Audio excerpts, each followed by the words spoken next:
Hello, everyone, and welcome to SmashBoxx TV's podcast 501. On the north side of 500 now. Finally. On the way to 1,000. Yes. Should we start the 1,000 countdown pretty soon? I was just going to say, what comes next? 1,000 total podcasts by us or the next solar eclipse? 1,000 podcasts. Because the next solar eclipse, well, in the continental U.S.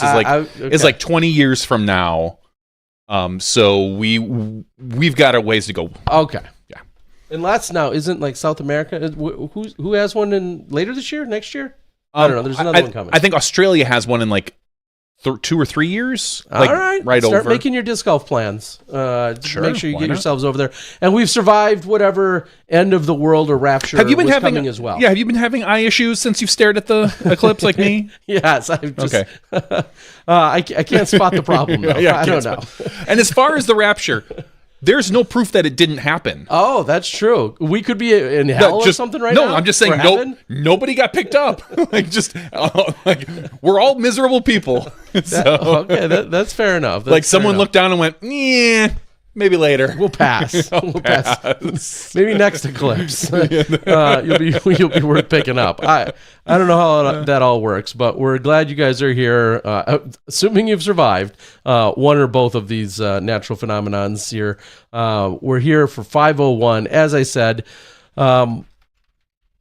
one of the biggest things, or I would say the biggest thing going on in disc golf for sure, was this weekend's United States College Disc Golf Championships, and so many players, so many different divisions, so many different storylines. I applaud anyone if you found a way to keep up with all of them. I wasn't able to keep up with everything, so we figured let's go right to the source. We'd go right to the man that would know everything that's going on. That's your tournament director, Chad Sullivan. He's going to join us right now. How you doing, buddy?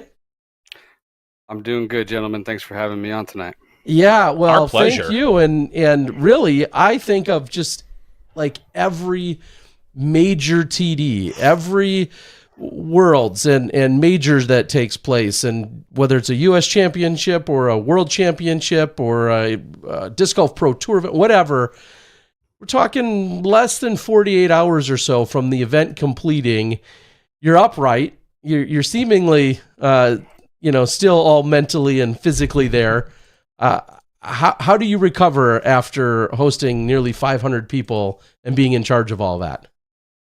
Well, ironically, the way we decided to recover on Sunday after the final day, we went and played about 30 holes of golf at Winthrop.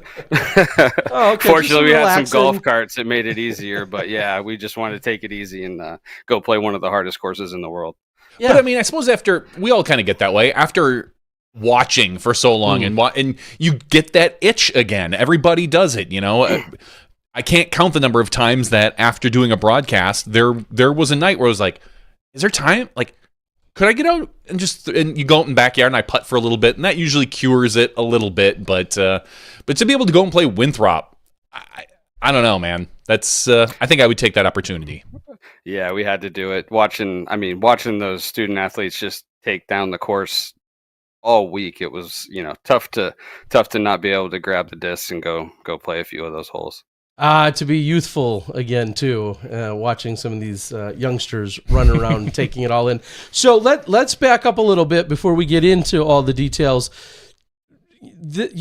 Johnny V and I have been around long enough that when there was college disc golf, even at UW Milwaukee in 1998, I think officially is when we started the club. Somewhere there's a disc over there. Yeah, that was a very different world. That was us getting excited about this, getting four of us together to officially become a club, which I'll put in air quotes, and then the university, thankfully, after begging and pleading, gave us a few $100s during like spring break that we were able to apply toward gas and a few entry fees. Very different world. Walk us through where you became heavily involved with college disc golf to now being the tournament director. Walk us through some of those stages for you and those years. Sure. Yeah. So, I mean, a couple years ago, I came into the mix via Jonathan Poole and the USDGC crew. We came into contact with each other through mutual friends and people in the disc golf world. And then we've talked together about USDGC, and naturally it turned into a bit more. And as you prove what you can help make happen and certainly bring to the table. Jonathan and the crew at US Disc Golf invited me to come on board as a event director role full time, and being able to make a career in disc golf at this point is pretty incredible. Did you have your sights ever set on college disc golf? Knowing your involvement, thinking about the USDGC, what that event is meant not only to the area and to Innova and to all of disc golf, but did you have any idea where your path was going to take you to get you here? Honestly, absolutely no idea that that's where it would end up. The way it came through, we started working together in USDGC, and then one of my best friends in the world, Brian Short, DJ Heck Yeah, as the disc golf world knows him. Yep.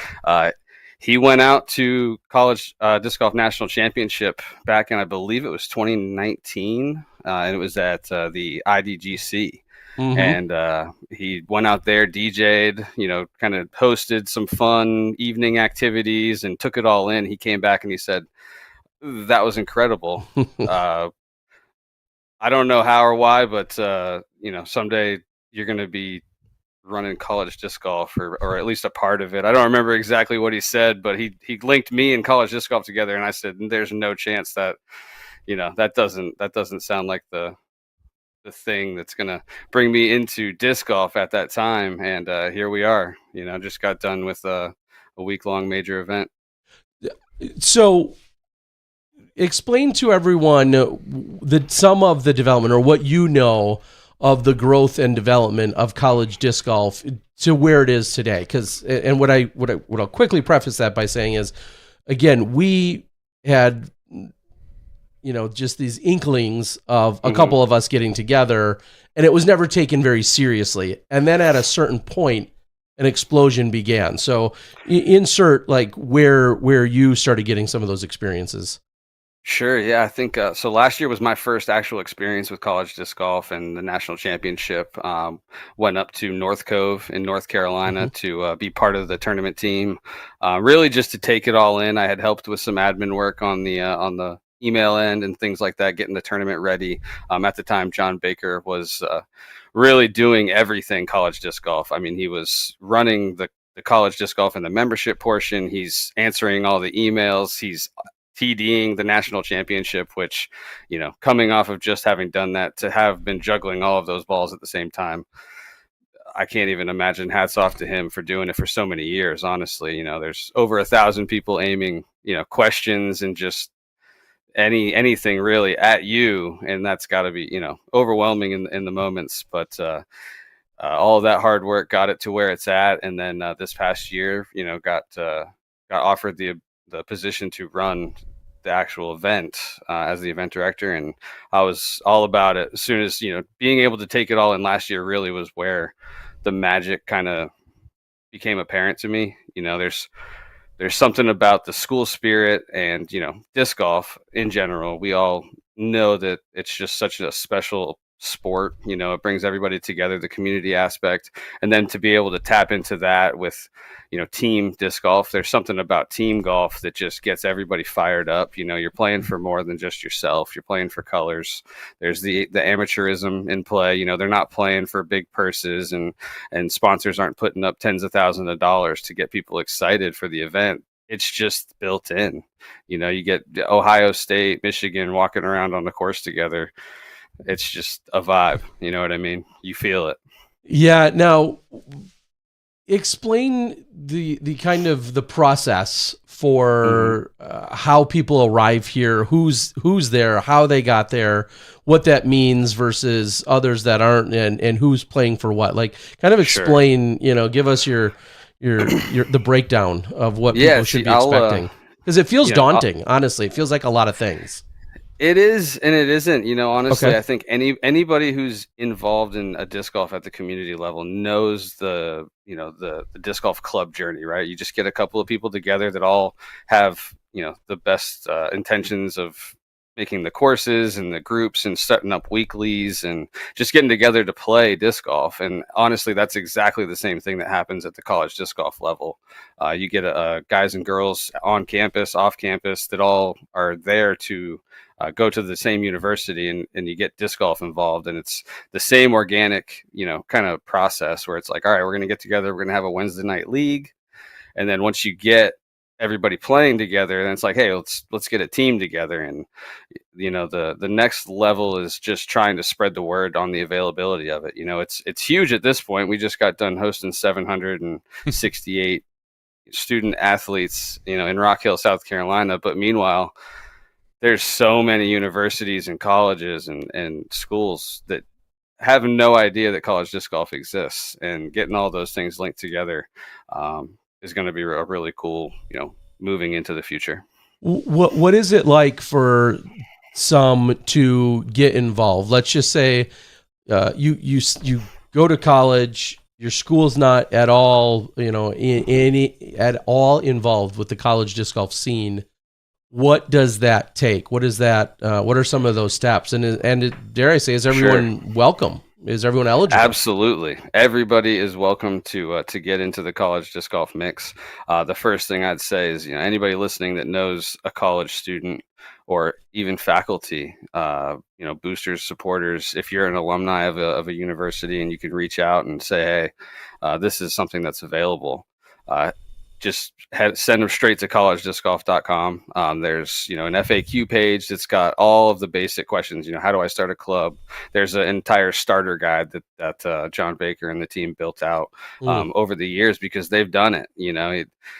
Most of the people involved in college disc golf came from college disc golf, so they're trying to, over the years, just build on all of those experiences and just keep adding to that playbook of the journey can be so different too, and you asked earlier about how you get into it and how it evolves. You get, the Emporia States, kind of a unique setup where they are obviously very aware and engaged in disc golf in Emporia, Kansas. And so Emporia State University went out and grabbed a head coach in Eric McCabe, and they created, there's true recruitment involved. There's grants and scholarships and things like that to support the students who decide, I'm going to go to this school because they have a disc golf team. And, to think of where disc golf has come from, and to think that, there are actual high school students out there making life decisions on where they want to go, and they're literally considering disc golf as the number one thing that helps them decide, kind of blows my mind. I mean, nothing for nothing, and to sound old and dated, I'll say this is what everyone dreamed of, right? Right. Like 20 and 30 and 40 years ago, when we started thinking about how big disc golf could get, or getting excited about the idea of it, just uttering the phrase like, oh, could you imagine getting a disc golf scholarship? Like, that was just a tongue-in-cheek or a crazy hypothetical, or a not serious statement. And now here we are living it in 100% living that reality, which does say a lot about the organization, and it says a lot about obviously how much disc golf has just grown. Is there? Pardon my ignorance, but there can't be a higher rated coach than Eric McCabe out there in terms of sheer PDGA rating, is there? If there was, I don't know. There's certainly, I want to say, the world champion aspect. He can hold that trophy high and say, hey, come play with us. That too. I've seen this movie before. You want to win a championship. Are there any other notable names for coaches? I think Seth Muncie, he's doing involved with Boise State. Seth probably. Muncie's jumping in with Boise State. They've got a cool program fired up there. Tim Barr and Milligan University. I know y'all are familiar with Tim and his work over the years.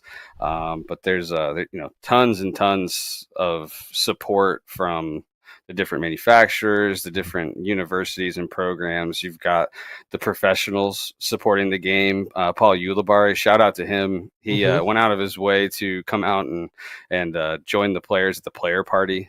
We took over the American Cornhole League headquarters in Rock Hill, and had a really cool opening ceremony at the Winthrop Arena, and then we moved it on to the player party the next day. And then Paul came out again on Friday night and hosted a putting clinic. There was nice. I didn't take a real head count. We were setting up glow on the course right behind it. So then they transitioned from Paul's putting clinic straight into a night of glow, and just seeing them, it's just such a cool energy. I challenge anybody in disc golf to come out, whether it's media or just fans, locals to the Charlotte Rock Hill area. Put it on the calendar for next year, because you just tap into something extra. Seeing them, it's the most pure form of the sport, I would have to say. They're out there just to have fun with the boys and girls on the team. It's just super, super cool to see. Well, and like you said, there no one's walking. I mean, obviously there's accolades and there's pride for you and, as an individual, but then for you and your entire team and your college, but no one's walking away with a $10,000, paycheck. And like you said, they're playing for a lack of a better term, all the right reasons. Sure. And everything that goes along with it and being involved with it. I can understand how that is almost like a breath of fresh air. Maybe we compare it to, when we go to the Olympics sometimes and you see there's a different reason that you're playing for when you're out there. I was reminded, like Little League World Series, the Final Four, March Madness, there's something about that junior college athletics and competition that it just draws you in a little bit, not necessarily more, but just in a different way. So what you were just saying immediately prompts a question, and I think this is also said of the USDGC, especially now that we're 25 years in. Is there a chance of the event and the final, so to speak, moving out of that area? And I know we've had different courses, but is it locked into that area? And then I'll follow it up and say, and that time of year? Is that all logistically where it just all makes the most sense indefinitely? Yeah. Right now, we are 100% looking to host the event next year in Rock Hill again, building on the success. You point out 25 years of USDGC and now the Throw Pink Women's Disc Golf Championship, and being able to tap into a place where a lot of the groundwork is done. It's the foundation's laid. You've got courses, you've got humans that are engaged and passionate and want to help. You've got sponsors, it's just having all of that footprint there. And of course we'd certainly be open to conversations, and if somebody else wants to host or if there's something else to look at for the future. But right now Rock Hill is where it's at, and we're going to definitely build on an incredible year this year. And I know that there are other colleges that have disc golf courses.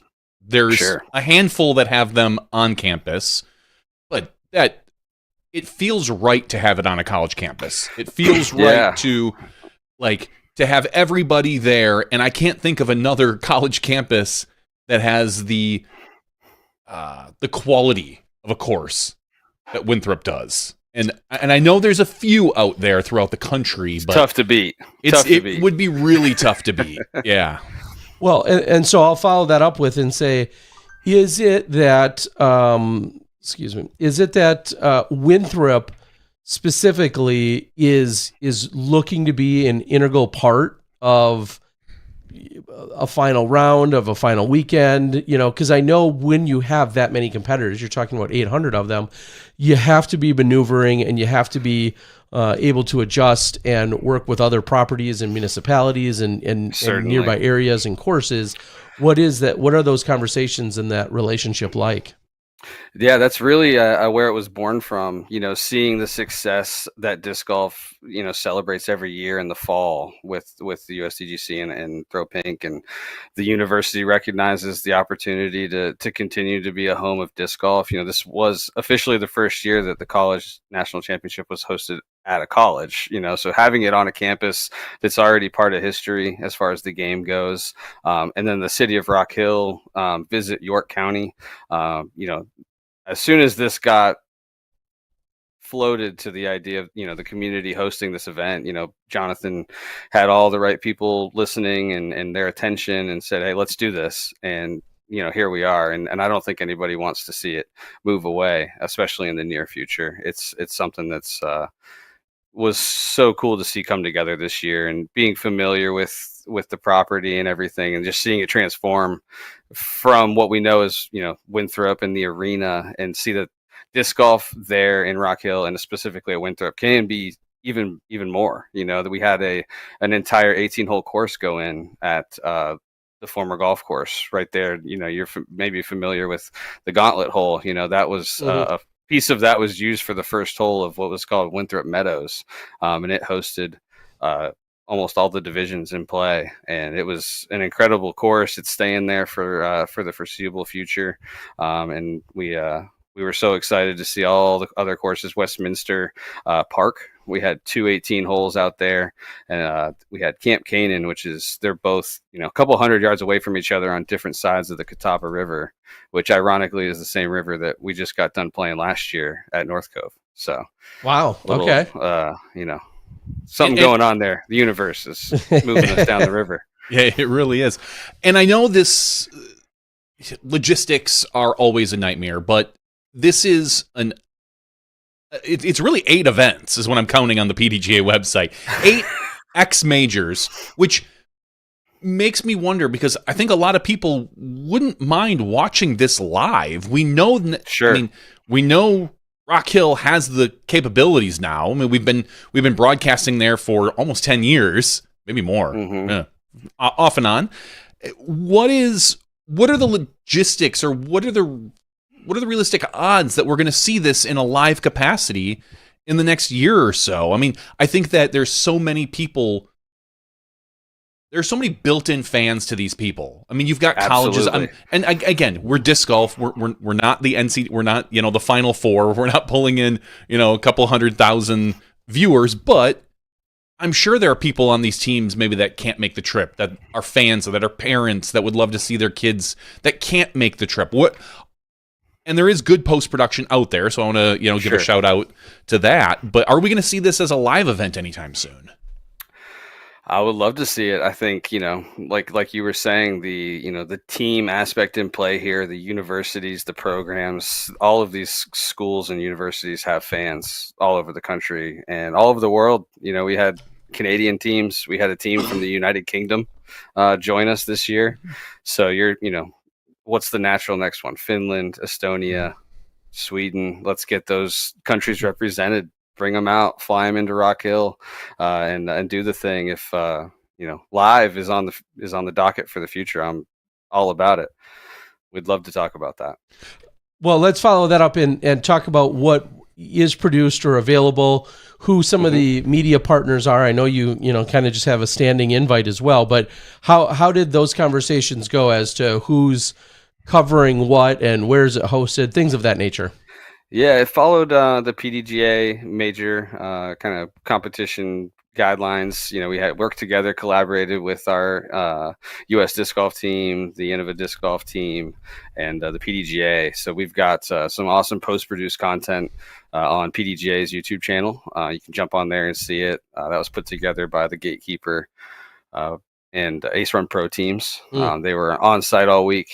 Love working with those teams. We get to do that a bunch of different events. So seeing friendly faces all come together and see them also realize the magic that's going on. It's bigger than almost everything else in disc golf, in my opinion. I really do believe that there's something there that's just waiting to go boom. The college aspect, the teams, think of college football and March Madness, add disc golf into the mix with those kind of vibes, and you got what you got this week.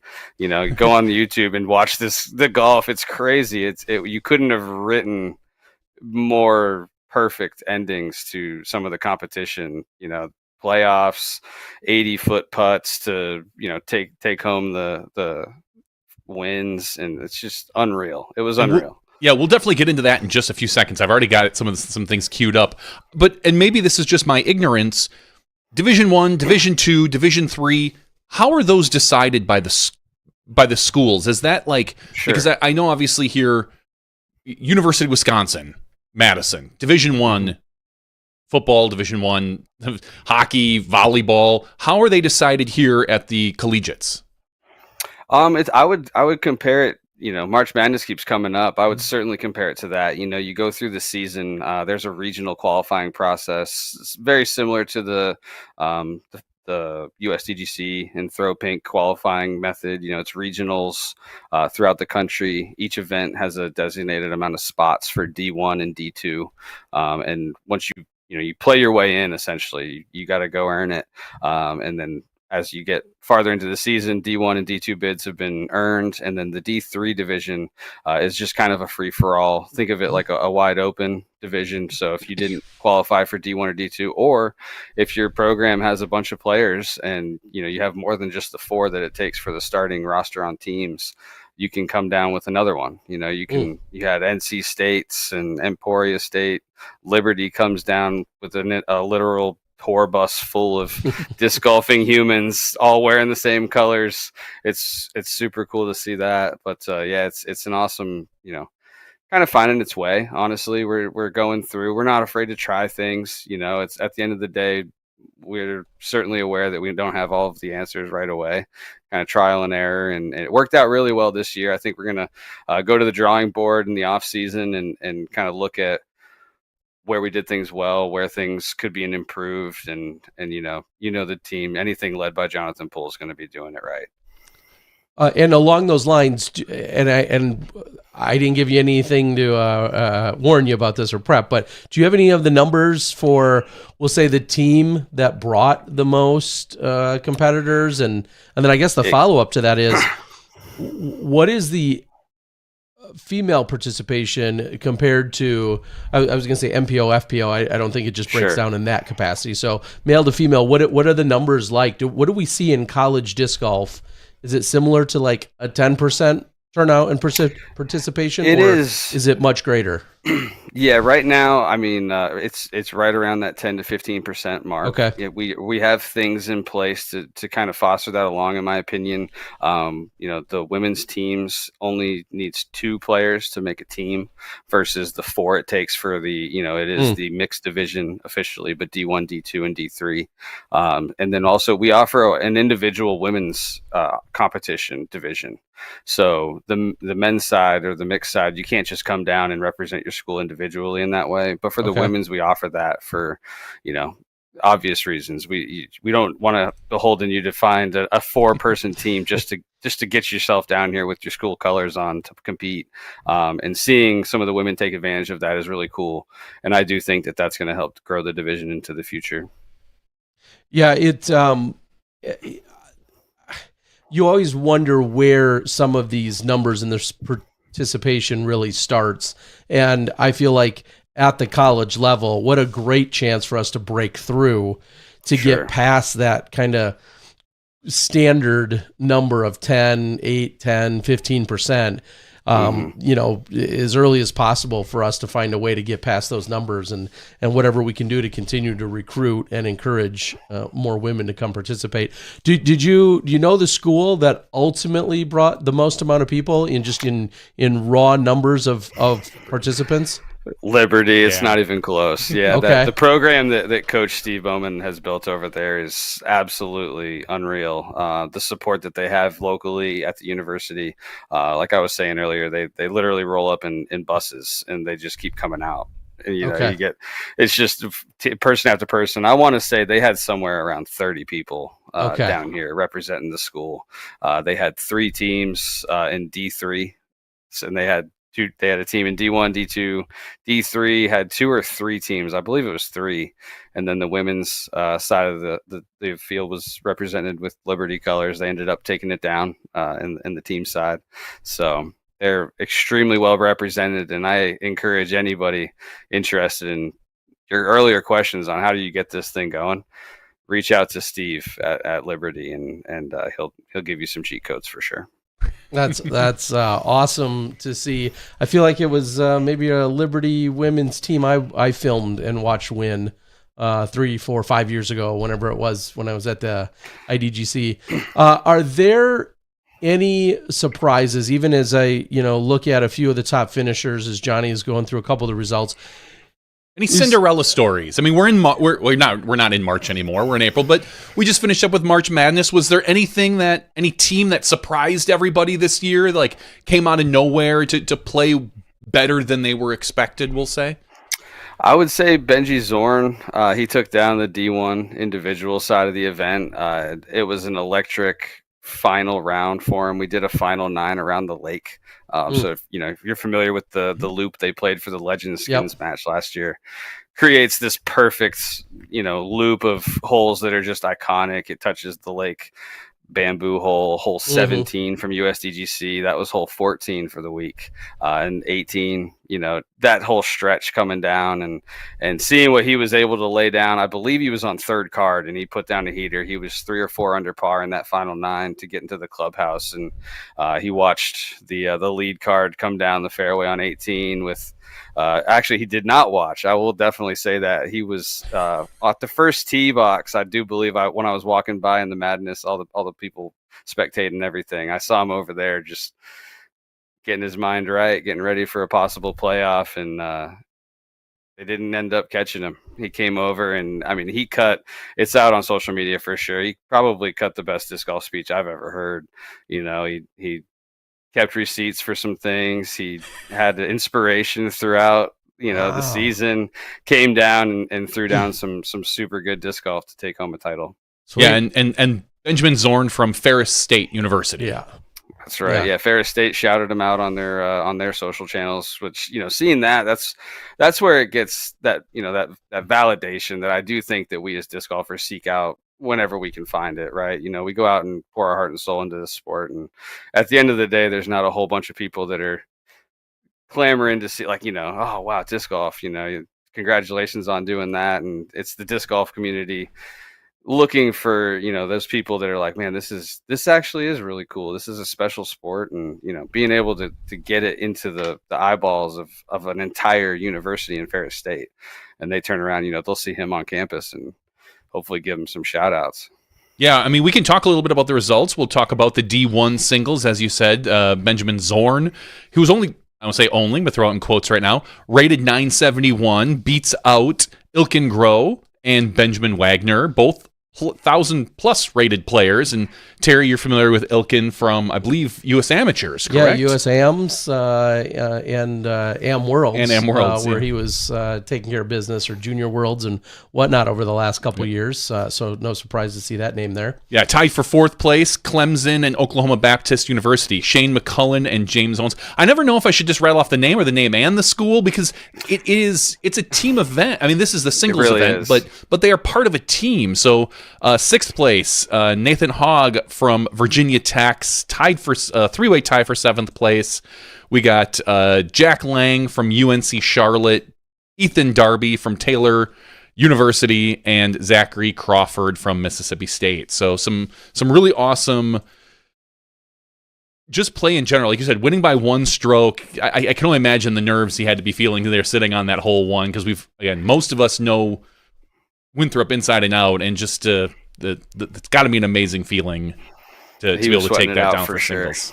So I'm gonna seek out that victory speech after the show. You gotta go see it. Yeah, it was incredibly emotional, and it just tapped into that vibe, that team sports, that getting it done. The Remember the Titans, the sports movie moments. It felt like somebody just sat there and just wrote it all out in the script, and we watched it play out. And no, this was real life. Well, I mean, this goes hand in hand with, and I know I talked about kind of our early days, but even just the overall evolution. kids are not only more comfortable, generally speaking, in front of cameras and social media. They've obviously been growing up with it, but having these opportunities to now play in front of cameras, to then have social media content created around what they're doing, it is just already giving them a head start. Your Pauls and Rickies and Pages and Schultzes, like all of those guys, we're taking off of their 9-to-5 jobs, or some of those guys were taking off their 9-to-5 jobs in a mill or a factory to go play for 3 days on a weekend. And it wasn't all about, going through this on a every single day basis and working with a camera or a bunch of phones in your face. So it's just even that the head start that some of these players are getting on both the men's and women's side is incredible. I mean, that's all part of this obvious evolution of them getting younger and more success at an early age to then become that much more of a polished professional by the time they're 21 or whatever. Exactly. Yeah, I think the college, the student athlete aspect of it is so cool to be a part of, like you're saying, the professional side, kind of, grooming yourself to be a better pro, be a better, athlete in the sport of disc golf, I think is certainly something that, those guys and girls at the top are angling that way. Absolutely. But I think there's something else there too, with just being able to, kind of learn and find yourself, whether, through sports. You certainly learn a lot about yourself in those moments, and you take them into the careers, just like sports. The kids on the Little League team aren't going to be playing in Major League Baseball. At the end of the day, they're just going to enjoy the time that they have on the field and kind of move into something else. And the college disc golf offers that memory making, experience building kind of opportunity. We have the Wolfpack, I call them. It's former NC State players that they go out of their way to mark it on the calendar every year to come be a part of the TD staff. So yeah, shout out to those guys. Seeing that, John Baker, he played college disc golf. He's here running the memberships. And Alexis Kerman, I know you know the name. She's joined the team this year. She's a rock star, on and off the course. She's been killing it, doing some of the admin and communications with the players, and being able to bring them back and kind of, they've seen it. They've been on the other side of that rope, so to speak. And they can tell you like, hey, this, I was there for 4 years. This didn't really work very well. Let's look at it. And it's like, oh wow, we just got better. Just bringing them into the mix. And I love the fact that this event is a team-based event, because we talk so much about teams in disc golf at the pro level, but really they're sponsors. They're sponsorships. Yes, sure. You're on Team Discraft, you're on Team Innova, Team MVP, whatever. It's such a loosely labeled team. It's somebody who's sponsored by the same person as you. There's not the same camaraderie that you get with a team. In fact, it's funny because we don't get to do teams in disc golf as much as I think a lot of people would like to see. We have the President's Cup. You've got the world's doubles usually, and I think there's another doubles world championship these days. But even this weekend, we had a party here at the house. A friend of mine came over and he had a shirt on. It was a disc golf team shirt from a team event here in Wisconsin. And some of the other friends were like, "Oh, are you guys on the same disc golf team?" And it's like, well, no, it's not really how it's played usually. This is a one-off, and so many people don't get that team and spirit and feeling. Sure. And that's what this is. That's 100% what this is. And to be able to lift up or feel the weight of an entire team is pretty amazing. Team disc golf is electric, and I mean, I know. Certain areas celebrate it with like kind of that team. You get the New England Team Challenge. They've got 147 pools at this point. There's multiple teams for every course, and the team aspect is really where I think that it's different. It's where it's kind of the heartbeat of the event and the college disc golf in general. The singles and the individual is certainly awesome.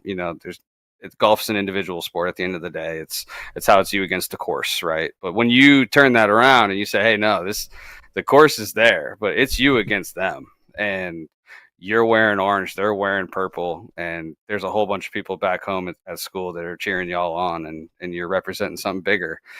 that's where, like I was saying earlier, the magic happens, and it's so cool to see.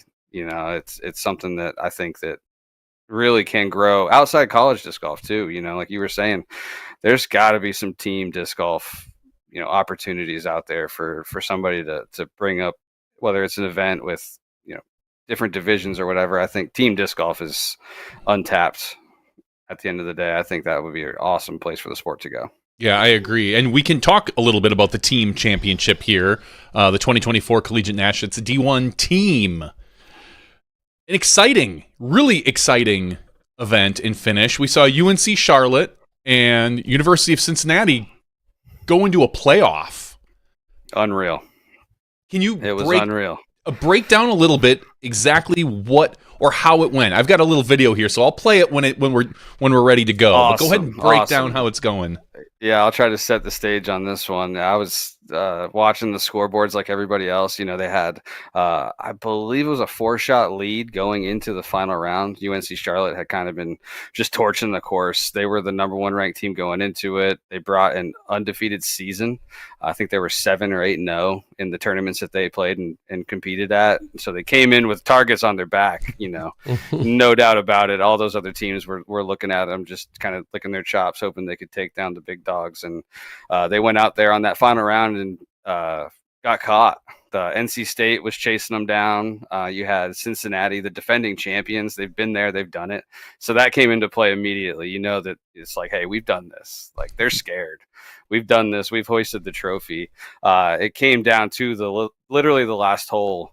UNC Charlotte was down 2, and they had to get the eagle on what it was 18 for the event. A lot of people recognize this as holes 3 and 4 over the years at USDGC, and they threw a sweet forehand that came up around the corner, and they had a couple putts at eagle. And this one doesn't quite get it done, but everybody's holding their breath at this point. They got one more chance, and here it is.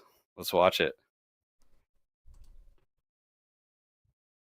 To win it. Fall into the hands of Glenn Pfister.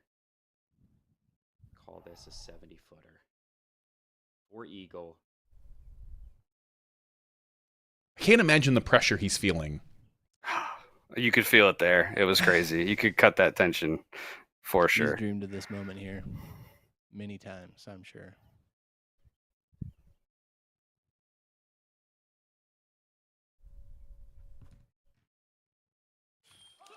Oh, back corner. Unbelievable. The whole place went nuts. Well, except for the guys they were playing against. They didn't love it so much. There's a shot, shout out to the Cincinnati guys. They were right there watching, and you can see them in the background right here, actually. They couldn't believe it. Oh, yeah, look at the guy, hands on head. Yeah, like, what just happened? Here we go. We're heading to number 1 playoff. Like we were saying, you can't write a better script. And we headed to the first hole, which is 5 for USDGC and throw pink. It actually got split into a par 4 on that linear fairway down the right side of the lake, and then you played a par 3. The second hole was to that peninsula basket that we've been loving on the last couple of years here. And they ended up going to the beach hole, the Florida hole, so to speak. And UNC Charlotte parked it, and Cincinnati couldn't make the putt, and they tapped in for the dub. And it was awesome to see, a playoff, a 3-hole playoff for the Division I national championship.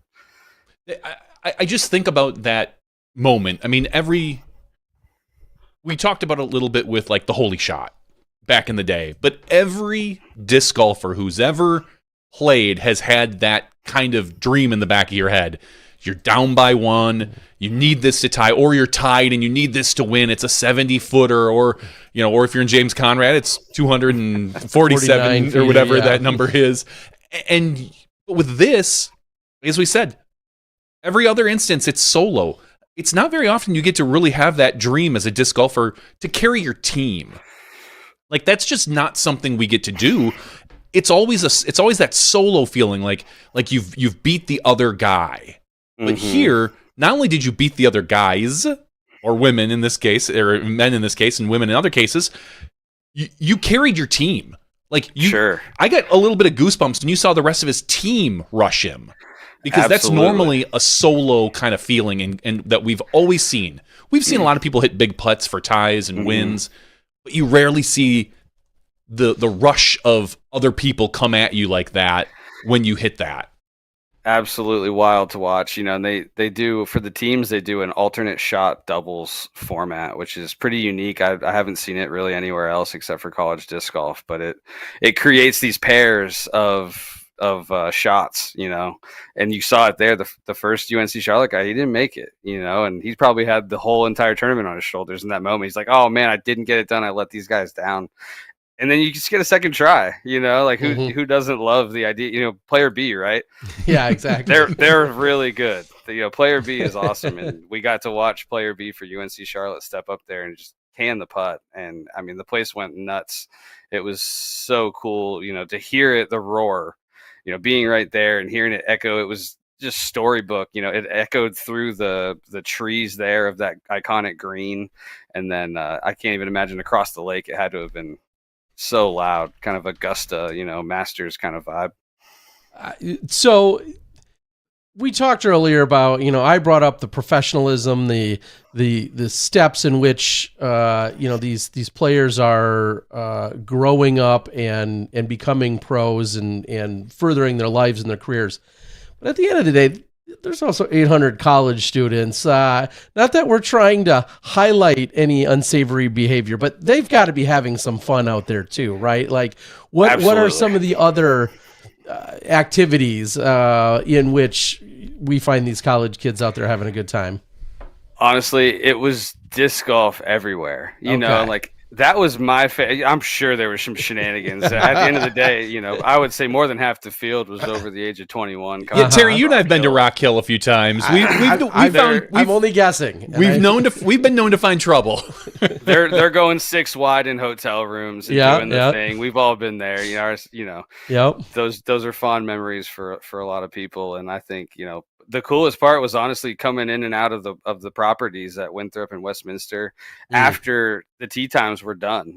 I'm looking at the course packed, and I'm like, didn't the last card come in like 2 hours ago? It's like dinner time, and they already played. They're out there playing more. We had the glow night. We set up glow at the Winthrop Meadows course, and it sounded like people were out there playing late into the night, enjoying themselves. And that's what we do it. That's, having the event experience. It's not just necessarily all about the tournament, and it's fun to watch the highlights and the trophies get hoisted, but you got to believe that the other 766 people that didn't host that trophy had almost as good of a week as everybody else that did. It's about those memory making opportunities, and hearing them speak about the week so fondly was really cool. Really cool to hear. That's what I was thinking, is you'd almost have to try to not have a good time there. I mean, that would be the only way you can succeed, is if you were actively trying not to have a good time, because it feels like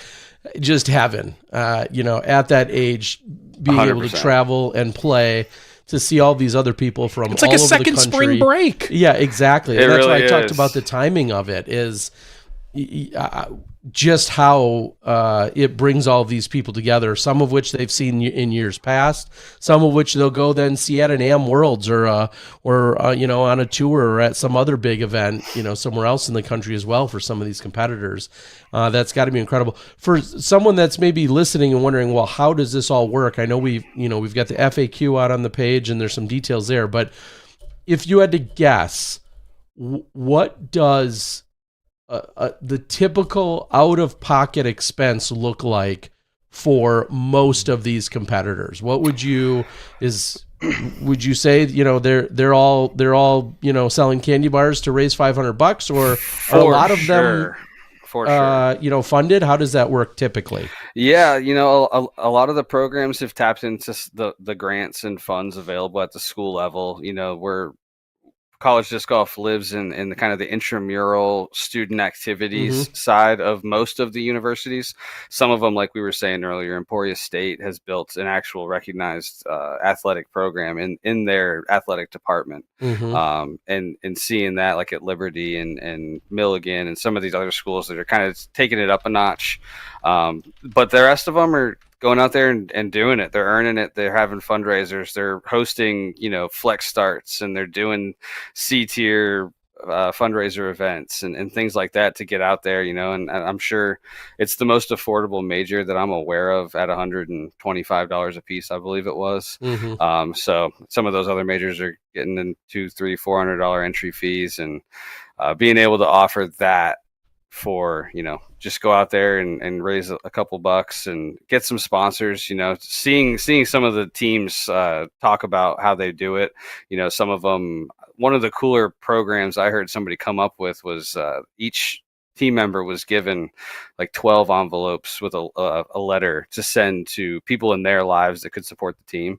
And I thought that was genius. Who wants to support us and our loved ones, so you send out, you get $20 from 10 people. All of a sudden you got $200. You can get a 2 nights in the hotel, and it's on me, so it's pretty cool to see the fundraising opportunities that they do. And hopefully the next level is seeing the universities really come out and support them like they do those other activities and sports that we're so familiar with.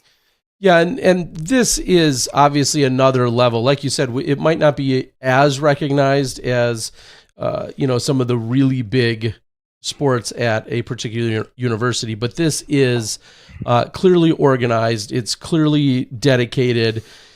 To go out and ask for support at this point just seems very practical. Absolutely. And not as much of a stretch, I guess, is what I'm saying. You think of some people like, hey man, I want to, travel halfway across the country to go like play some Frisbee golf. That's not at all really what's happening here. I mean, it is, but on a whole nother level. Well, it's interesting, so much more legitimate, because I've been seeing very similar kind of move with my son's high school robotics team. They made the world championships this year. They can only take a small crew, but watching them realize suddenly, oh crap, this is going to literally run us $40,000 to get 20 kids from Wisconsin to Houston for 5 days, hotels, travel, all this stuff. And then watching them come together to start to raise funds, reach out to the community, look for sponsors. It's a very similar thing. And you can see how some people on the team really understand and know the right people to contact and how to contact them. And it's literally a life skill. Yeah, it's like a small business in a sense. I would say for a robotics team, rather than like most teams wanting to do car washes, they should just build a car wash and automate the system. Automate. I'm sure they would. Anyway, so speaking of money, speaking of support and sponsorship, I don't know if criticism is the right word, but maybe it's a misnomer or misunderstanding, but some have felt like with the location and the support that comes in, a lot of people have, maybe a lot is a strong word, some have felt like Innova is some form of exclusive underwriter and or kind of has an overarching support or heavy arm or not. Maybe just explain the relationships with manufacturers, supporters, to what degree an Innova or someone else does or doesn't support, we'll say, the entire operation or program. Yeah, it's honestly, it's a really cool setup that disc golf has. We have these opportunities to kind of dig in and look at things in that way. But in my mind, it's really just a testament for the ones that are supporting the growth of the game. You can turn around and somebody says, Innova's benefiting from this, or it's an Innova college disc golf thing. It's like, well, yeah, but they're the ones supporting it. They're the ones. It's not a massive money-making operations by any means. And the fact that, they are able to underwrite it in that way is a testament to the beauty of it. Honestly, I would turn that one right around on itself all day. Yeah. And I think when people don't run events and or can't think outside of a brief snapshot, you have to think kind of bigger picture. Like you said, if someone is supporting something at a higher level than any other person, and then they happen to in some way be benefit and or come out ahead in any capacity, like, well, that kind of makes sense. That's kind of how things operate sometimes. Absolutely, And you have an opportunity to step up. Others have the opportunity to step up, whether it's to create something else or just become actively involved yourself. There's a lot of ways that I feel like others can be involved. And it feels like this woe is me mentality sometimes when people are like, well, so-and-so, totally owns that or is, gets all the benefits from it. Well, yeah, why don't you put in some legwork, you put in some money, you put in the effort, and you too could benefit. That's kind of how a lot of things work. Yeah, and I mean the interesting part, like, the college disc golf and the team, especially at the championship, we are so open to working with everybody that's interested in supporting it. Our second biggest supporter and contributor for the event is Discraft. Bob Giulio and Mike Wagner and the team up there, we rang the bell and said, hey, do y'all want to be involved? And they were like, absolutely. Awesome. And so they showed up. We had Chuck and the Discraft wagon down there selling all the new Tour Series discs. And at the end of the day, we're so excited to see anybody out there, reach out. My email's, chad.sullivan@innovadiscgolf.com. Give me an email. It doesn't matter whether you throw one disc or the other, or you wear this jersey over this jersey. We're here to collaborate. We're here to work together and to grow this thing. We're not here to take home a bunch of money from this, operation. It's hilarious to see. I've taken some of the Reddit stuff. I'd be silly to say that I don't. It's part of seeing where you can improve. The constructive criticisms where I like to focus, but it's always good to see a good troll job on the internet. It's keeps you entertained, keeps you fired up. And, anybody who was there this week at the College Disc Golf National Championships knows that, we put on the best show that we could and everybody had a great time. If you didn't, I hate to hear it. Give me a shout. Let's talk about it. Let's figure it out. Yeah, let's figure out why. Because, man, all I saw was smiling faces and loud voices and high energy. It was incredible. So with that, what's on the list? Every tournament director says, the planning for 2025 started, before the final putt dropped in 2024. So I assume you would tell me the same as a good event director. But what is on the list? How do you grow? What does growth look like? How do you expand? What do you worry about? What's on the list? The schedule was something that I was very keen on this year, going into it. Coming out of last year, college disc golf. One of the cool parts is it is just disc golf. And at the end of the day, as an event director, I have to look at a schedule and see the things that can go wrong. Right? If you've got 3 rounds scheduled for a day, I'm thinking about a thunderstorm. I'm not thinking like, oh, wow, that's a lot of golf holes. I'm so excited to go out there and do it. Well, you got to see what you don't know is coming, So looking at the schedule, that was something this year. I think it turned out, pretty awesome. It was smooth, one of the smoothest events, honestly. I'd have to give a shout out to the team on that one. I think our course TD, and y'all have seen the major multi-course setup come together 100 times, and it's something to behold. But like our course TD team, we had to be over 100 and something years of experience. We had, Jason Schwacke, Jonathan Poole, Joe Rotan, Henry Childress. I mean, you just think of the names and all of the tournaments and majors, all of that experience pointed in a thoughtful and planned out direction. We were set up for success. And being able to look at next year and say, hey, this day, let's do this, or this rotation, we went doubles, singles, or singles, doubles. Let's switch it up and do this a little bit different.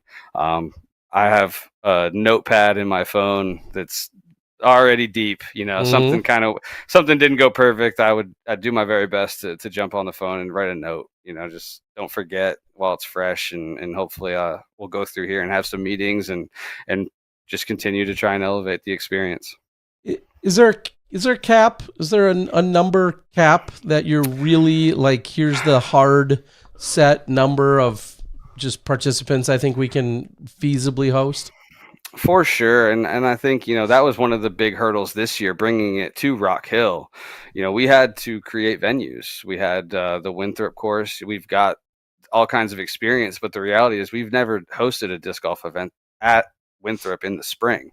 So there was a whole new slow. And as you know, we're on the athletic, area for the entire event, and we've never worked with those sports before. We know the cross country coach and the soccer coach in the fall. We've been kind of hanging out together and making it work for a long time, but we had all kinds of new challenges to come up with, and creating the venues this year. We don't have to do a lot of that work next year as it stands, so we're able to put a little bit more energy and stuff into the pregame. And to your point about capped, I think so. At the end of the day, you can go for as wide of an event as you want, and it's really limited by the venues available to you. And being able to take that, the budget and create something that's special. You can get too big, honestly. I think, especially if you get out from under your skis, it's like, oh, let's host 9 courses next year. Let's shoot for 1,500 humans. And maybe we'll get there someday, but thoughtful growth is where I like to live. I mean, I wonder if maybe the long-term plan is you start dividing out Division 1, Division 2, if you have enough Division 1 or way more Division 2 or Division 3, obviously, you maybe start to look at splitting that and saying like, oh, guess what? Well, this Winthrop is going to be the Division 1, and Division 2 is going to be hosted a week later, and it's at this course, or it's in this city or this state, or it's, of course, I mean, those are pipe dreams. Those are things that we can only dream. Certainly. that we have so many college students that want to play that we can do that. It's like everyone talking about splitting off the FPO tour. And it's like, yeah, that's a great idea. When we get there, when you have enough that FPO can, support a full 90 players or whatever that number is, and be a self-sustaining tour that we have got the competitors. I could see that happening where you have a separate division weekend. Yeah, and I'll just tag that with, I'm not going to tell you how to do anything, because that same everything he just said sounds like legit, like pie in the sky sounds great, but then I think about your staff, your resources, everything that goes along with it being. I was thinking whole different staff, whole different crew. Like, okay, then you start rounding up. No, that's what I'm saying. Having, we can split up these, we can split up these majors. We can bid for them. Guess what? This team bids for the Division 1 thing. We have a different team in Georgia, which is actually really close. I'm not going to tell you how to do more work. That's what I'm saying. I want him to do less work. I want somebody else to do more work. That sounds like something that would come together pretty well. All right, I just heard a volunteer in Johnny V. I'd be happy. That's right. Yeah, we're getting it done right now. Wisconsin's hosting something. Johnny V. That would be cool. Johnny's taking it on. I like it. That would be cool. Real quick before we cut you loose, first of all, Mack just jumped in the chat. He says great event, which is awesome to see that he's out there. And maybe we should catch up with Mack here a little later tonight if he's still around. But he does say that in the chat. And then before we cut you loose and wrap this up, of course, we had you on. We've talked about USDGC. And I know USDGC is, all of almost a full 6 months away in reality of, but I'm sure the planning, the conversations, the meetings, those are already took place this week and before this. I know that. But real quick, any insight, pull back the curtain, anything that you want to quickly throw out there with regards to yet another version of USDGC later on in October?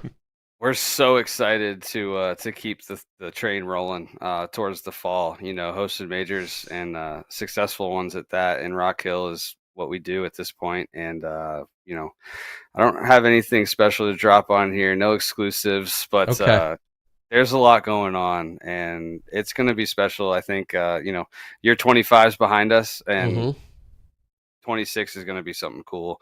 The course is always going to deliver like it did this week. There's something about that property. I know, there's the naysayers that say, oh, let's get this in the woods. And, there's got to be something better than a college campus. I don't know. That place is special. You step onto that property, you start throwing circles in the air, and just things happen. it always delivers, and we're excited to come back in October and do it again. Awesome.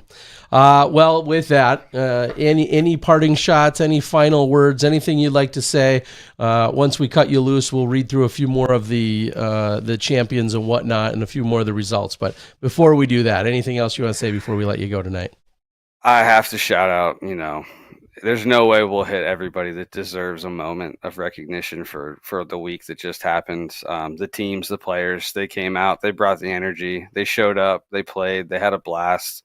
Seeing, hundreds and hundreds of smiles on the course, it was special. Seeing it come together was awesome. The courses, Andrew Duvall, Michael Shugart, those guys are absolutely legendary course building, designing wizards. They go out there and put literal blood, sweat, and tears into these disc golf courses that we come in and enjoy. The PDGA and the team there, working with them for the tournament, like you pointed out, it was 8 tournaments going on at the same time. And Rebecca Duffy, Todd Lyon, that whole crew. I mean, Todd was a mad scientist in the lab cooking up tee sheets, and the TD hat is different at that level. Honestly, it's so much of delegation and just kind of pointing people in the right direction with what they're good at, and getting everybody to focus on the do your job mentality. I'm sitting here wearing a Patriots hat. It's how it happens. It's how the good things happen. You can't cover it all. And Monday I'm out there in the morning, or the first day I'm out there putting water on tee pads and doing the thing, because I'm just not settled in yet. You get that feeling. It's like, oh, this needs to get done. So you just jump in the golf cart and do it. But the reality is you just can't do that and cover it all. You have to find a team to get that stuff done. And we've got the best in the world. Shout out to everybody who helped make it happen. Awesome. Well, congratulations, of course, to all of the players, all the competitors. Just like we were saying, just the opportunity to be there, to be part of it, feels like it's a lifetime memory that so many of these players. One of those experiences you and I need to go down and do. We've done almost every disc golf experience imaginable. Bring it. Yeah, that does. We'll sound get like y'all. a good one. We'll get y'all a sweet spot over on the first or the 18th hole. We'll get that college game day atmosphere going. I love it. Bring it. I'm Let's ready talk. for it. That sounds like a good time for sure. I've been involved in a couple of them, namely back at IDGC a few years ago. I got a little bit of the coverage and talked to a few of the winners then, and I would love to be involved in the future because you guys are just, all of you continue to do great things, and it's been awesome watching the evolution of it, because like we said, it's moments that so many of these players will never forget, and all part of their formative disc golf experience overall. So Chad, thank you so much for joining us. Congrats to all the players, but congrats to your staff. Congrats to the PDGA and Innova, all the sponsors and the supporters, like you said, Yes. Discraft, and just everyone that had any hand on making the event successful or supporting people that then made the event successful or participated in, just an all hands on deck effort by so many people. So thank you so much for joining us tonight and breaking it all down.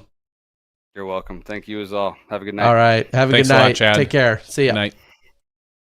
That guy's a good human. Yeah. What an awesome experience. And I can't say it enough. Just congrats to everyone that took advantage of the opportunity to be part of it, because it is something that has grown and developed over in the last couple of decades.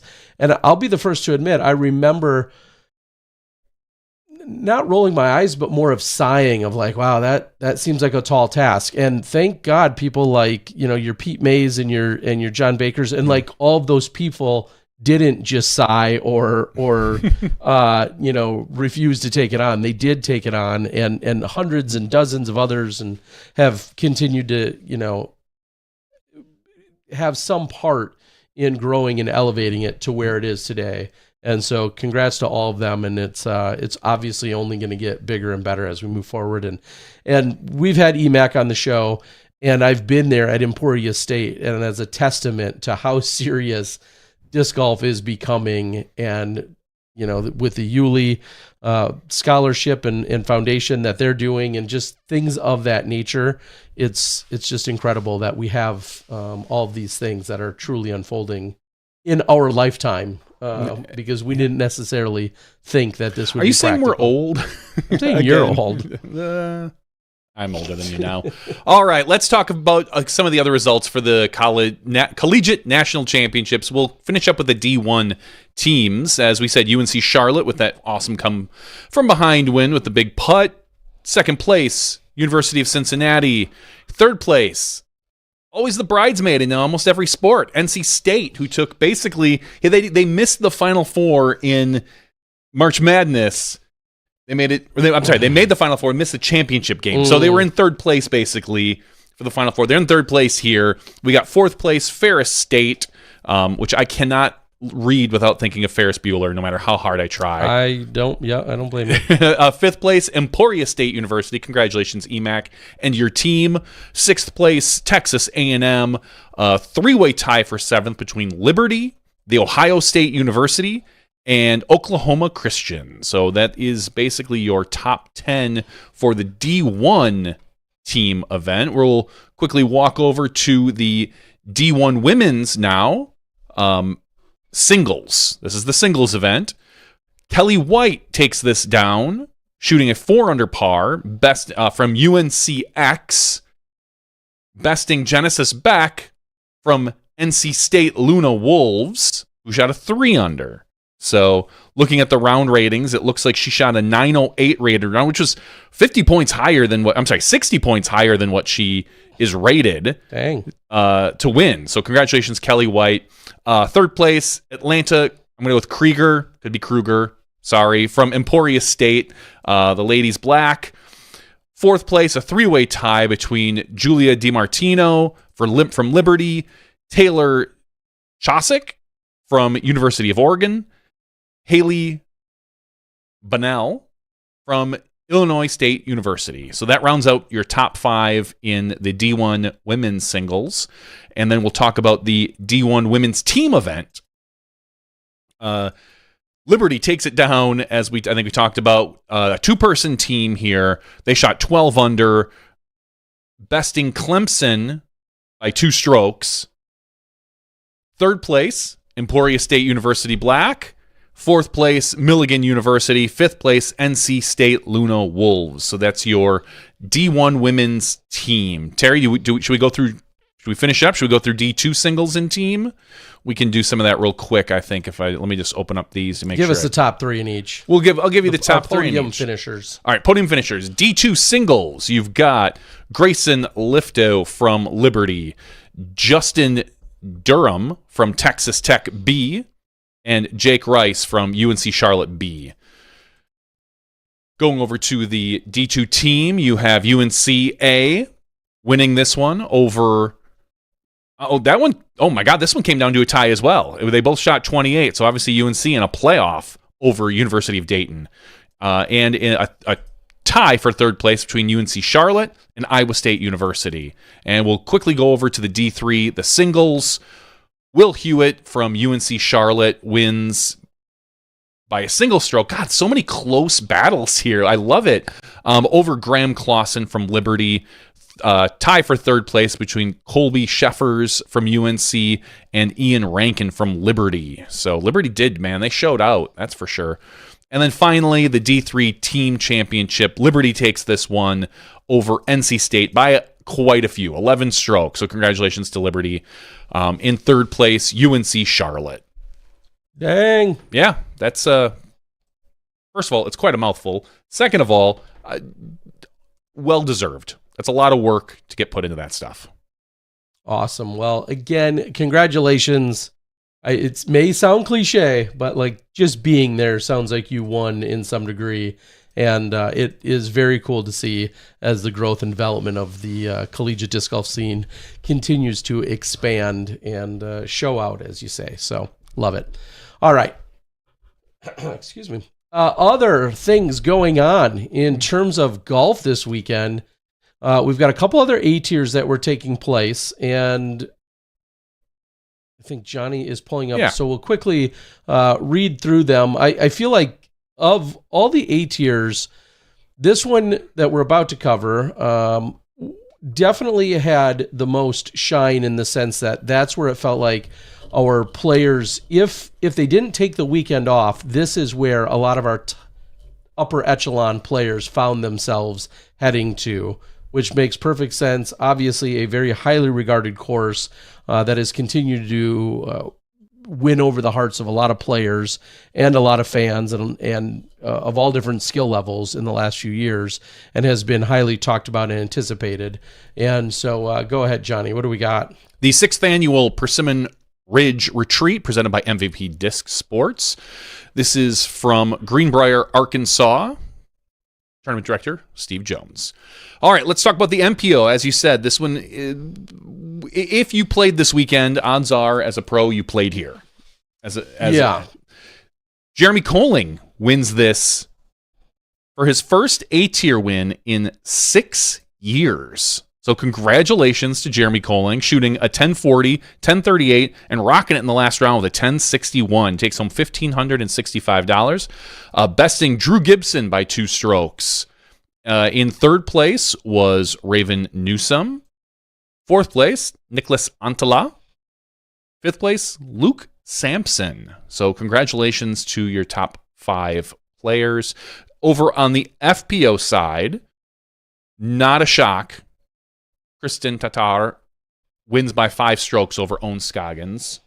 So I think when I say not a shock, it's never a surprise when Kristen wins, but Owen's been giving her a run for her money for quite a while. In fact, Owen had the lead after the first round. She shot a 52, while Kristen shot a 53.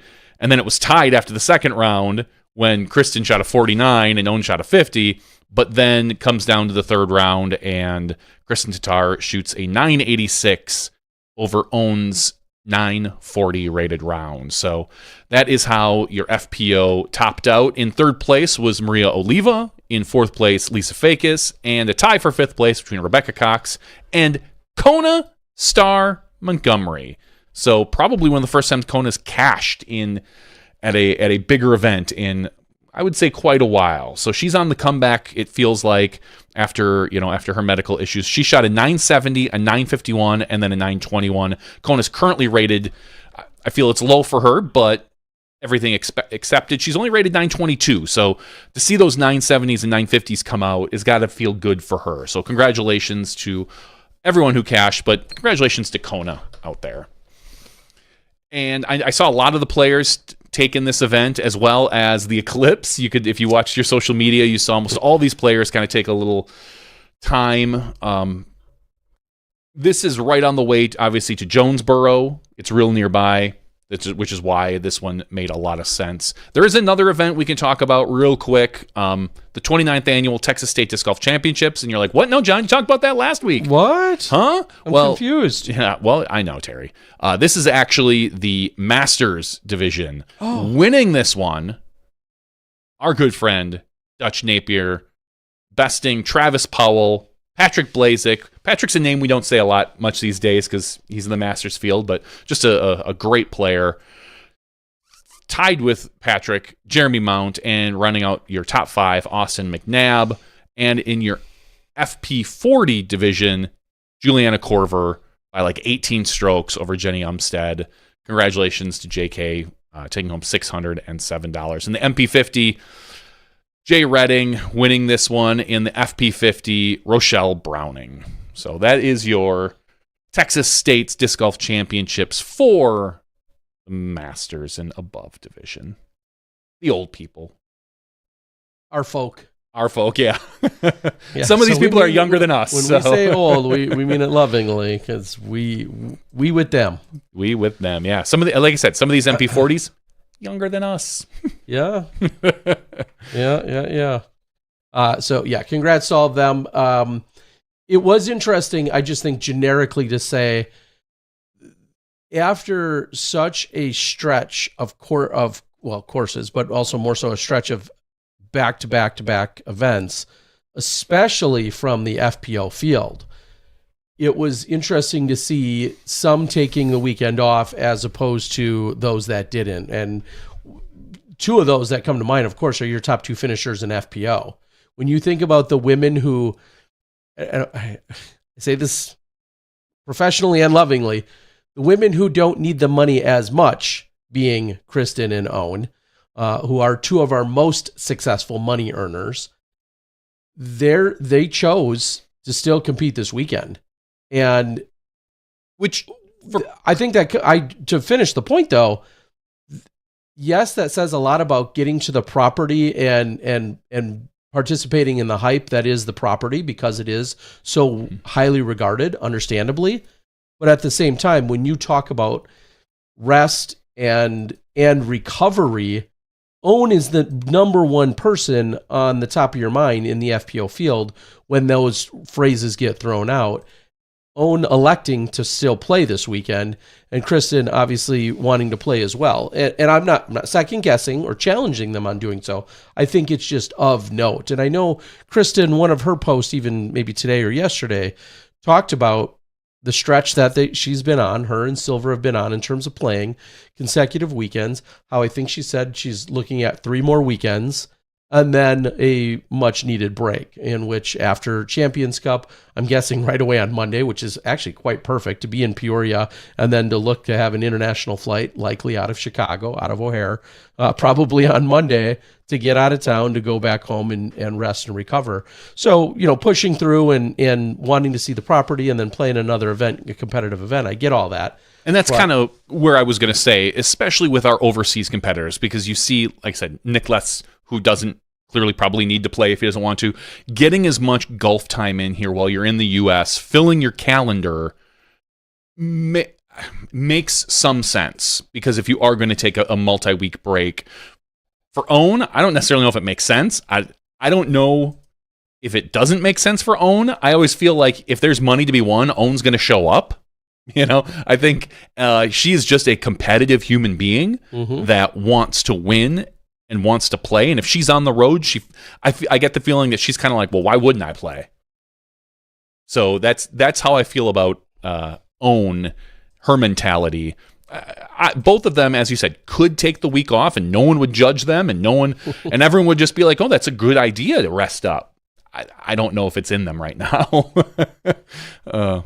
Well, clearly not, as they put on a pretty good show for everybody. And when it was all said and done, we saw Kristen come out victorious. So. And speaking of Kristen, 999, still at the 999. She didn't DNF. She didn't quit. That is her rating still. She unfortunately was not able to push over to the 1,000 rated. Rigged. So she has another month now of us kind of just sitting watching. Can she average over 1,000 for the next whatever number of events? She's gonna. She's. I don't know. Someone's gonna figure out what's gonna drop off and what she's gonna need to shoot. It's always out there if you look hard enough.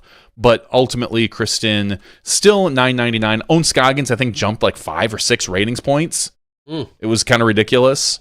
And which is big up when you're near the top of your field. Like someone like you or me jumps 5 or 6 rating points. It's like, oh, cool. I had a good couple events.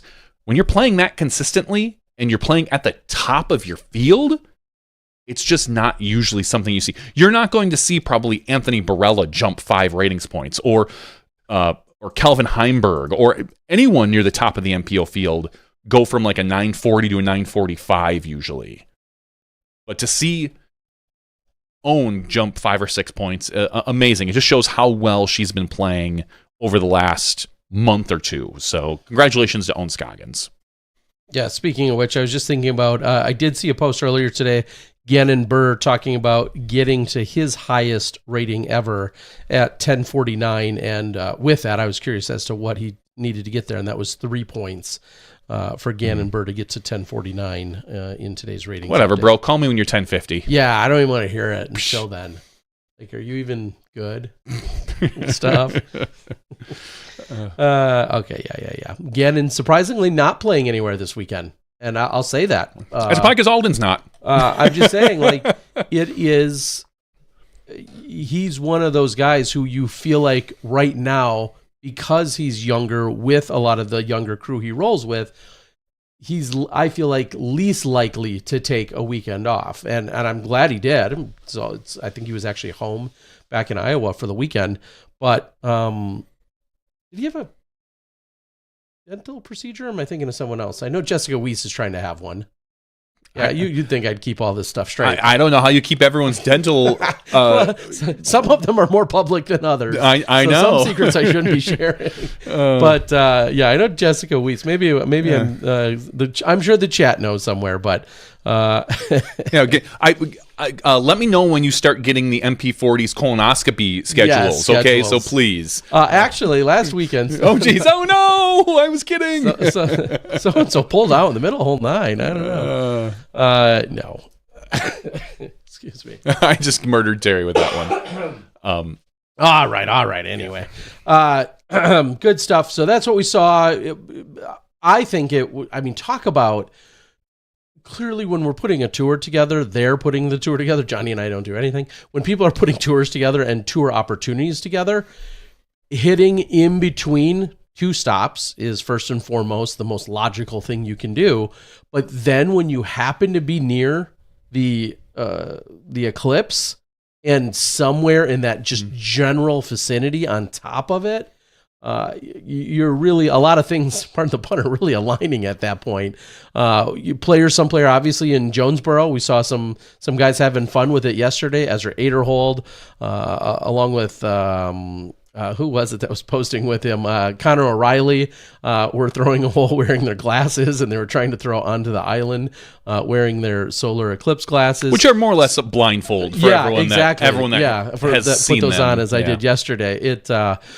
So people really getting into it, and then you saw, I think I saw Paige and Eric Oakley and a number of others at what I believe is exclusively was an Eclipse festival party gathering and completely consuming it in that sense. So I love seeing it by all the different people taking it in, and dare I say, a few of these players actually enjoying life outside of just throwing the actual disc. So it was pretty cool to see. And I think a lot of people enjoyed their time down there, after the fact come Monday. So, Kona and everybody. Well, let's just put it that way. Everybody posted, which was great.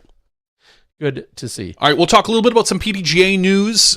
There's not a lot going on. Obviously, when you have 8 majors going on at once, the PDGA is a little bit busy, and I understand that they probably don't have a lot of time for news. But what we did see this week was an opportunity to own a piece of the IDGC. So there's the whole background with the infestation of the southern pine beetle, blah, blah, blah. We all know that story already. But where you come in, is what it says, is to support the project of, obviously, the new W.R. Jackson course. They're auctioning off some of the IDGC's most iconic equipment, including the targets that caught the throws of some of the world's top athletes during the 2022 and 2023 PDGA Champions Cup, a PDGA major. So if you happen to lose that event, maybe you auction it off and then you destroy it or something. I don't know. Burn it in effigy. But there are some things, winning bids. You can talk to the PDGA about that. You can go to the PDGA news site and you can get all the information that you need for some of this memorabilia and what it's out there. So if you're looking to help, if you're a collector of some sort, this might be right up your alley. But go ahead and check out the PDGA's website for more information. And registration's open for all 4 2024 PDGA World Championships now. So holy cow. 5 days ago. So please don't miss out. Don't be the person that misses out and then complains about it. They never told me about it. How come I didn't get an email? It wasn't on my TikTok. Yeah. When in fact you did get 6 emails and 4 reminders and 9 podcasts. But it was to your old email account because you forgot the password to that one and have a new one now. So yes. So if you're eligible and thinking about playing, I'll say it about majors as you'd say about pretty much any other event. If there's a chance you're going and you're very interested, I would err on the side of signing up with the possibility of learning later you might have to withdraw for whatever reason, maybe accept some form of penalty financially, possibly, depending on the withdrawal date. That's a lot easier than being shut out because it's filled, and then you saying, well, I wanted to get in, and now you're mad because you're on the wait list, and you had an invite, you had a spot that you were eligible for, but you passed on it. So now you want somebody else's spot because some deadline has passed. So go out there and take care of it. if you think you're going to play or participate. Sounds awesome. I was going to look for that link here. I had it a moment ago. Where did it go? Because I would like to just go ahead and post that right into the... Which link? For the auction. Oh, the piece of the IDGC? Yeah, and maybe post it right into the chat for anyone that's just following along. Well, I can post the link to the PDGA site. Yeah, that's what I'm talking about. All right, perfect. And I'm sorry, did you mention that it's all up in about 3.5 weeks from now? There's one specific ending date. I actually took a look at pretty much every item. Oh, did you? When this came out a few days ago. I was like, is there anything that I'm personally tied to at the PDGA's IDG or at the IDGC that I would specifically want? And there was nothing that, I mean, it's all cool and it's great, but the last thing I need is more stuff. Is more disc golf memorabilia, especially if it's talking about coming halfway across the country and it's of a larger nature. I don't need it right now. Yeah. But anyway, it all ends auction style, and I believe it all ends on one specific day. So make sure you click on it and follow along. Go check it out. As Johnny alluded to, just real quick, this is the fact that ratings came out again today, and I hope that went well for you if you think it should have or not. It was great. My rating didn't change. Mm.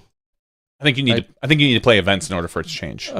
Sometimes that helps. Yeah. Or factors in. There's certainly. I'm playing some events this year, so all right. A couple other quick things is that this weekend, of course, we're going to be seeing the Jonesboro Open, presented by Westside, which is a change up. Last few years, we've seen the likes of I believe we've seen Prodigy, and we've also seen.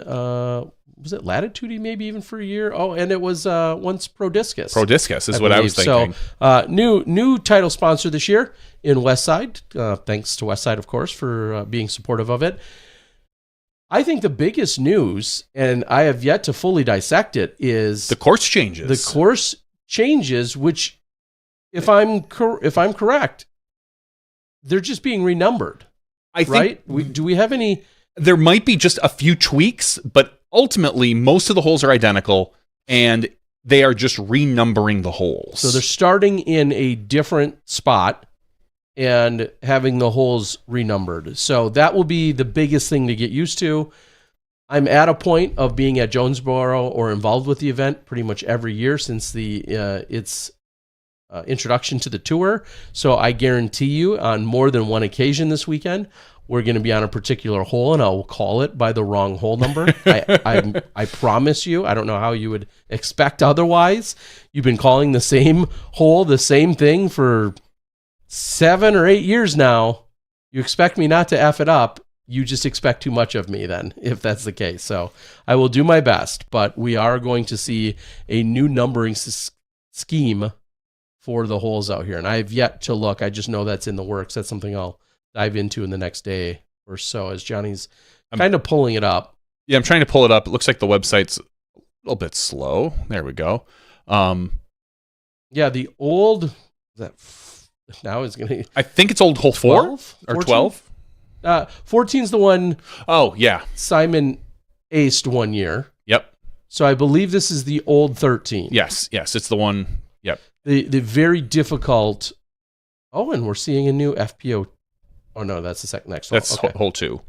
So I mean, we might as well put this up. Might as well share it with the world. Let's share it with the world a little bit. Give you guys a little preview here. Let's see if I can shrink this up a little bit for everybody. All right, yeah. So this is going to be hole 1. You're right. This obviously shooting all over the OB. This is the straight ahead hole with the log right in front of the basket where it's a little uphill. I think that was old 13. I mean, I want to say 13 now. Yeah, kind of a few. We've seen a few. Park jobs on it and phenomenal shots. But this, for some of you, if you're very much newer, this is the Casey White tilt throw-in hole. Yes. Is what this is. So that will trigger a few of you and jog your memory in that regard. Now, hole 2. Hole 2 is different because it used to just be, I think, a little 279-foot hyzer. A little hyzer over to this patch right here between the set of trees. Which must have been just too easy. Which... I mean, I'll wait to see it. I kind of liked the little hyzer because it was a little more exciting. Like I said, we saw always rollaways on the hill. Yep, and we saw aces, hole in ones. Mm-hmm. So to make it a 360, I understand making it more difficult, putting it by the trees off, by the tree to the right over here. That's fine. I'll take a look. I'm not, then for the most part, you're going to see the same things going on now. Hole 3, which is the old, like I said, hole 16. No, this is the old 8. We're going a different direction now. Oh, this is the one that had the massive rollaway with you're right, yeah. Macbeth, where he then canned the putt from twice as far after this insane rollaway. Oh, that's right, because there's the little bridge here. That's what I'm guessing that is. I don't know. Yeah, I believe we go back that direction. Okay. And I haven't been on the property myself, so it's hard for me to imagine just by looking at the holes. I'm trying to imagine. Okay, so which makes sense. This is the old 9. Mm-hmm. Okay, that's the old 9 is hole number 4. So I'm glad everyone could join us for Terry's research today. Exactly. Thank you. This is the old 10 where the playoff took place last year on the FPO side with Cap Murch along with Haley King. And then this is the one where Haley King played from the wrong lie. Played from Paige Pierce's disc. She played from Paige's lie. See, this is a little trip down memory lane. Just to add on to this, it's one of the reasons why I love when you're in the booth because, and no offense to Charlie or even Ian, they sometimes don't have a lot of those references in your head. So let's say we see Haley King on hole 6. You're going to be able to be like, oh yeah, a couple of years ago, Haley played from the wrong lie. She got penalized, blah, blah, wrong blah. Purple disc. Yeah, the wrong purple disc. Which she also did last year on a different hole. Correct. Or Paige had done that, whatever. Okay, so this is also, and that Mando that you see in the bottom of your screen, if you're watching along, was implemented year 1 because of Simon Lazat. Because Simon would try to, or he did, take the left spot to end up over here to give himself a straight shot at and it. a look at an eagle. So that is kind of officially deemed the Simon Mando hole. This is the one, I think Kevin Jones had a massive rollaway here in the last year or two, but this is the one that goes up and over. Too soon still, Terry. And then, Too soon. Yep, plays over to there. And then, so that's 7. Right. Yep, this is still 7, but this is for MPO. This was the FPO 7. This is the MPO 7. So it's the same hole, obviously just longer for MPO. Yep, 2 different tees. Yep, that's, I think, been standard. And then this is the little uphill shot. There's been a lot of rollaways I can't attribute to just one, but this is the kind of uphill shot that just normally then plays to, we're going to be right back where hole now 1 is. So this is the one that is prior to that where a lot of players push to the right side and or that's kind of the mistake that gets made is being off to the right and down there. And it's a longer one for MPO. Which has, I think, been pretty standard. So now we're going to what I believe is the old 16 or 17. Excuse me, 17. Yeah, 17 with all the woods. Would be 17. Where sometimes we see players get caught up in the woods here, and it's very difficult to get out. We've seen people throw rollers on this. Yeah, so that's why what we're seeing, though, too, is I'm guessing with this being, at hole 9 and where we're at, if you look on again, if you're following along video-wise, just to the left and south, you see the dotted line, which is actually an OB line that is on the bottom of the screen here. Yep. That's where all of the overflow parking has been, which I'm guessing now they're making the main parking lot. And that's why we're seeing the change. Because this tee pad that you're looking at right now is less than 200 feet from hole number 1. So we've played that loop to come back here, and then this will be the start of essentially the back 9. But I think it's because all of the parking... Trying to accommodate more spectators. Yes, that's exactly what I'm guessing is going on. Then we see this is what used to be 18 from here. And then, and then I wonder if we just, keep going. And then that's the old hole 1, which is 11, 2, hole 12. Which is the old hole 2. Yep. I'm going to assume this is going to be the same. 3, same. 4, longer. It's 13. Yep. Yes. Yep. This is the one. Isn't this the one with that eagle? Or no, I'm thinking Macbeth. Macbeth hit off the bottom of the basket and then rolled back out of bounds after a near ace run. That was one of the things that's happened on this hole. Oh wow, are they creating a short? I'm sorry, scroll back up. Are they creating Or That's 13. maybe- This is 14. Okay, so the FPO pad is a par 5, but look at there's a new basket. Off And look to the at there's right. also a PDGA Oh, wait. approved waiver. No, I'm sorry. Go scroll down. Okay. There's going to be a new M. What is that basket in the trees? Is that a basket? Yeah, this is for hole 15's basket over here, I think. And this is hole 1's Oh, basket. and we're on 14. Yeah, so these black ones just show you the other baskets that Yeah, are but there.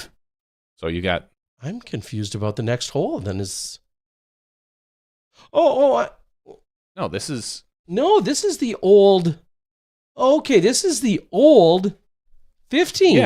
yeah. Where everybody I'm thinking of the old 5. correct. No, this is I because this one has the drop zone. A lot of times people end up off to the right in the woods here, and they have to either pitch out or they throw it over. There's a kind of a there used to be, and it looks like maybe they're still there, a row of trees that kind of protects the basket a little bit, but they're less and less these days. Interesting. So Okay. All right. Yep. And then the old hole 6, which Yep. is now 15. yeah, this looks like it just kind of rolls through then, almost the exact same, Okay. just different. Yeah. So really, as you can see, It's just a reorg of utilizing, and I think the number one goal, utilizing what I believe is the much larger parking lot. Mhm. That if you're on the TF, the old 17, OB and off to the left is a massive field. And that, I'm guessing, is now becoming the primary parking spot. If we're starting 1 where we are, which feels like it's truly the new hole 1 by previous year standards, feels like you're in the middle of nowhere. But they're clearly now getting us to a different parking lot and trying to make that the actual starting point. So anyway, enough just to screw you up. It's great. yeah, exactly. So this weekend, after watching the women's championships, our producer put on Twitter one of the on-air hosts, his notes, and it truly was. It was an 8.5 by 11, 2 of them. So to be clear, this is the Final Four basketball Yes, notes. thank you. The Final Four women's basketball. And one of the on-air announcers, I don't know his name, but he's the host, and he's along with a female color commentator. And apparently his notes were posted for the game. His actual personal notes. It had the name of the player along with some details, The numbers, and he was probably updating or keeping some stats as it was going.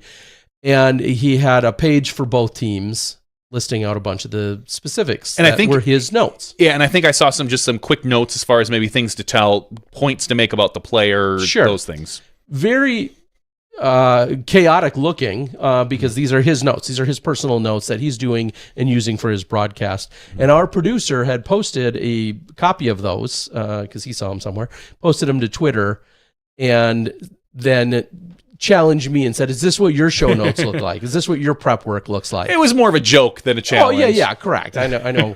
But what I'm getting at is what you just said a few minutes ago that I think back to. Of course, first of all, my memory's going to fail me and continue to fail me as I only get older. Second of all, you can never be too over prepared. So clearly everybody could use some notes.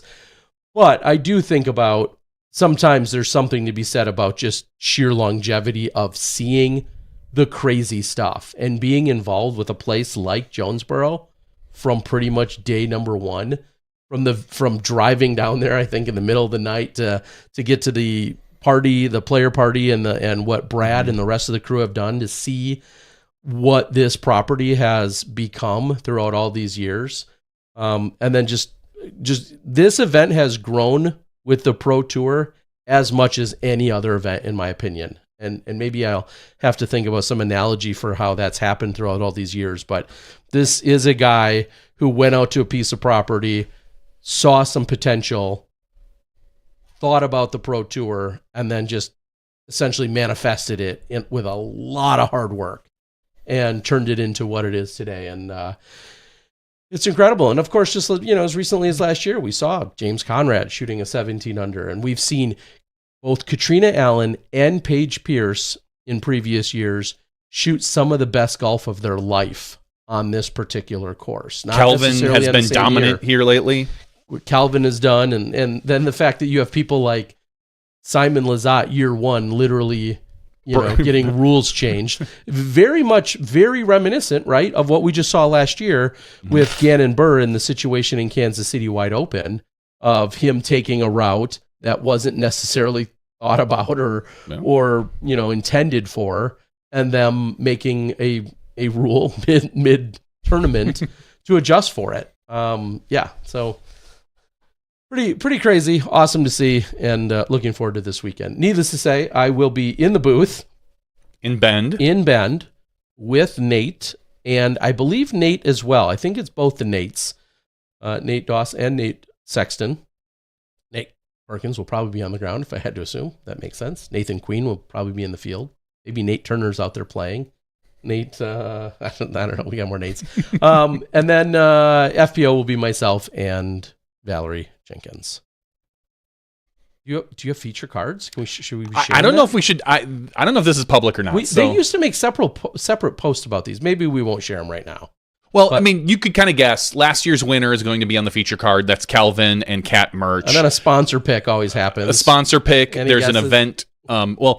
It's a West Side event, so my guess is you're going to see.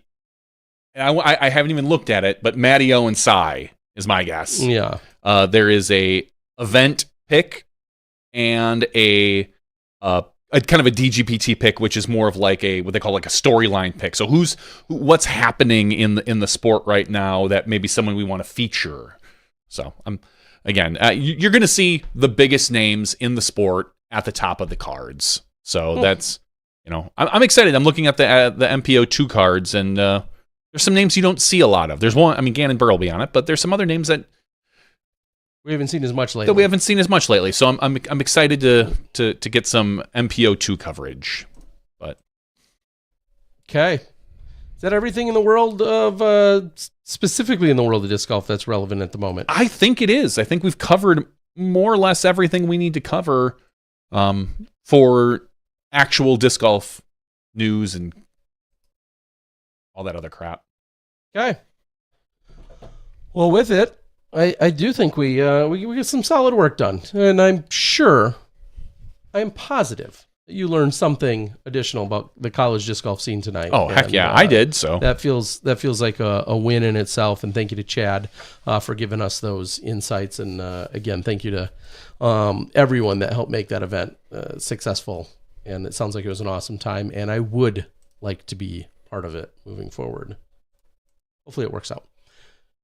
For Johnny V, I'm the Disc Golf Guy. Thanks again to Chad for joining us. We're going to take a quick break, like under 2 minutes. We'll take a quick break here, and then when we come back, we'll have giveaways and some other non-disc golf chatter. And if you've got anything you want to share with us, questions you might have, get your keyboard all fired up and get ready to bring it to us. You can do it on Facebook, or even easier, do it to us right there in the chat of YouTube. That's podcast 501. We're going to take a quick break, then we'll see you in the after show when you step inside the SmashBoxx. Thank you to our $2 and above patrons. Your name is listed below in the credits. If you are interested in being listed as a producer in the SmashBoxx TV credits and supporting this and other fine podcasts, please visit patreon.com/SmashBoxx TV.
Hello, everyone, and welcome to SmashBoxx TV's podcast 501's After Show. You think after 500 we should quit that? Do something different? I just got it memorized now, Okay. so we probably shouldn't. We can't switch things up too much. Good. Okay. That's I'm okay with that. I was thinking earlier today that the graphics, not that there's anything wrong with our graphics for the podcast, but everything could maybe use a refresh. And I'm not gonna lie, it took me like I think we've been rolling with these graphics for 200 or 300 episodes. Okay, yeah. That sounds like a lot, because it is. Just in general, and it took me a couple of weeks to make these, and I'm not a graphic person. No. Not only am I not a graphics person, like graphic design, but I'm not even so much. These are more functional graphics, and even that I'm a little mediocre on. So I'm going to start doing a little bit of research. I wouldn't expect it anytime soon. Maybe we'll try to get it out by like the 10th anniversary, and then do some things. I've got some ideas in my head for other things, but maybe just in general, freshen up the show. Freshen up this thing a little bit. Yeah, I'm ready for it. Are you ready for that jelly? Yeah, my boy Jelly Roll. No, I don't know. I don't know Jelly Roll. He's a big deal though. That's what I hear. All right. So, a couple of things. Wow. Well, first of all, somehow, if you're new here, welcome. Thanks for joining us. The after show is an opportunity to talk about either disc golf or maybe more frequently non-disc golf related topics. Could be anything going on in the world, past, present, or future. And like I said, most topics are up for conversation, although we don't often offshoot too far into things like politics or religion. But yeah, so we're here for it. If that includes other sports, other things going on, pop culture, ancient Roman history, I'll just be silent about. But yeah, if you want to jump in on anything, put it in the chat. I'm going to lead with something that's not, at this point, it's certainly not a hot take. Terry, we're going to label this Terry's Cold Takes. Terry's. And what I mean by this is if I would have just verbalized this 3-ish years ago, it would have been more impactful. What I'm talking about is Harry Mack. I am all in on Harry Mack. Never heard of him. No way, shape, or form does that surprise me, or would I expect you to. Harry Mack is depends on this. So many of our conversations are swayed by our personal algorithms on socials. Harry Mack is a freestyle rapper. Oh, I think I saw something he was on like a talk show. I think I saw now he's been on everything. Yeah. Now he's been in MLB locker rooms and NFL, game show, or not game shows, halftime type shows, I think. He's been on, I think he was on Ellen years ago. He's been on a number of large platforms as well. Socials like your Instagrams and your TikToks and your YouTubes are more commonly where you'll find him versus, even though he's probably, I think, been on like the Today Show. Anyway, he got into my algorithm years ago, which is when I wish I would have mentioned it. He's just so insanely talented. You guys have heard me talk now for many years about how much I appreciate comedy, stand-up comedy, improv, which I'll take in on any given day of the week that I can, especially when I travel. He's improv comedy in a rap form, musical, lyrical form, and then some. And it feels like right now is he popping off? Is that what the kids say? I don't know. I'm sure they don't. No, they don't. But anyway, he is hitting hard right now. I don't know if this is a pinnacle or not, but he is definitely now being seen and recognized more than ever before. So I'm sure, as some of you have already even said in the chat, he's on Facebook video. Yep. I just appreciate the hell out of him. He is so damn good. Okay. So if you're at all care about, any kind of, and I'm not, Johnny knows this, I'm not like a hardcore music aficionado or, you know, I'll occasionally find maybe a concert or a performer, but it's not something I actively seek out. I looked into trying to go to one of his concerts last year. He was touring quite a bit last year. I'll just give you the real quick 2-second version. Is his shtick is shtick, if it's that has a negative connotation, which it shouldn't. His talent is largely, though, that he'll ask for 3 words so that he can freestyle, and then he'll incorporate typically those 3 words. He always says, don't give me an animal or any food, because they're just largely been used and played out, and they're too easy, really. So he always will ask a crowd or somebody on Omegle or whatever he's on, or even if he's with all these MLB players, he'll ask for anywhere from 3 to 5 to 7 of the most difficult or unique words that you can think of, and then he incorporates them into his freestyle raps. And what so many people love and appreciate about him that are into this is that it's just not like, he doesn't say tone, you know, blah, blah, blah, tone, and then the next line just hits with phone, because phone was his word. He may go 3 or 4 other different places before getting to the word, and then he will usually dive into that word and then carry it on with a whole bunch of other meanings or entendres or whatever. He's just so insanely talented, and That's cool. He's so positive. He doesn't come from like a place of, I'll say, disrespect. And it's not all about like, I don't want to say being lazy and relying on swearing or anything like that. It's incredible. And to see him. He's a wordsmith. Some are saying, like, obviously, like, one of some very well-established people are saying he may be one of the best that we've seen in a freestyle capacity. That's just truly 100% freestyling. And his claim to fame, I think, where he kind of made his major break, was on Omegle. And are you familiar with Omegle, what that was? I don't even know what that is. That was basically, from my understanding, I was never on it, but you will understand, it basically was like a rebranded chat roulette. So he's just there, ready to freestyle. He's sitting there with a really nice mic and setup and everything, because he's going to record it. And then people will randomly pop up, and usually it was a group of people. Sometimes it's an individual. They'll pop up. He'll say, hey, give me 3 creative words, and then he'll do a freestyle that's anywhere from like 2 to 5 minutes long. Then he'd record it, and then he'd put it up on his channel, and that's what all helped him blow up.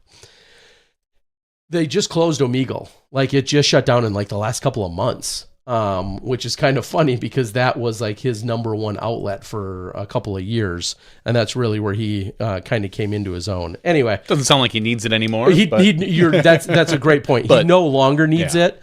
I watched. Do you know who Rick Glassman is? He's a comedian / actor, I guess. I don't know much about Rick Glassman. He has his own. I think you'll recognize him. He has his own podcast. It's called Take Your Shoes Off. And he just so happened to have, I watched the episode where he recently had Harry Mack on. Again, if you're at all into any kind of comedy / freestyling, I think it was a full 2 hours. It was really damn funny. Anyway, that's what I can say about it. It was, if you don't know, or if you at all care about freestyle and freestyle rapping, and this guy who's going to continue to be this insanely popular guy, Harry Mack is who I'm talking about. Again, I would have looked so much cooler if I would have uttered his name 3 or 4 years ago when I first saw him, but he's been in my algorithm ever since, and now I feel like I can't go anywhere without seeing him in some capacity. Just a genius. Like that's how I feel. I feel like he's a genius when it comes to what he does. All right, now we're gonna switch gears. Beer. I got a take or two. Oh, geez.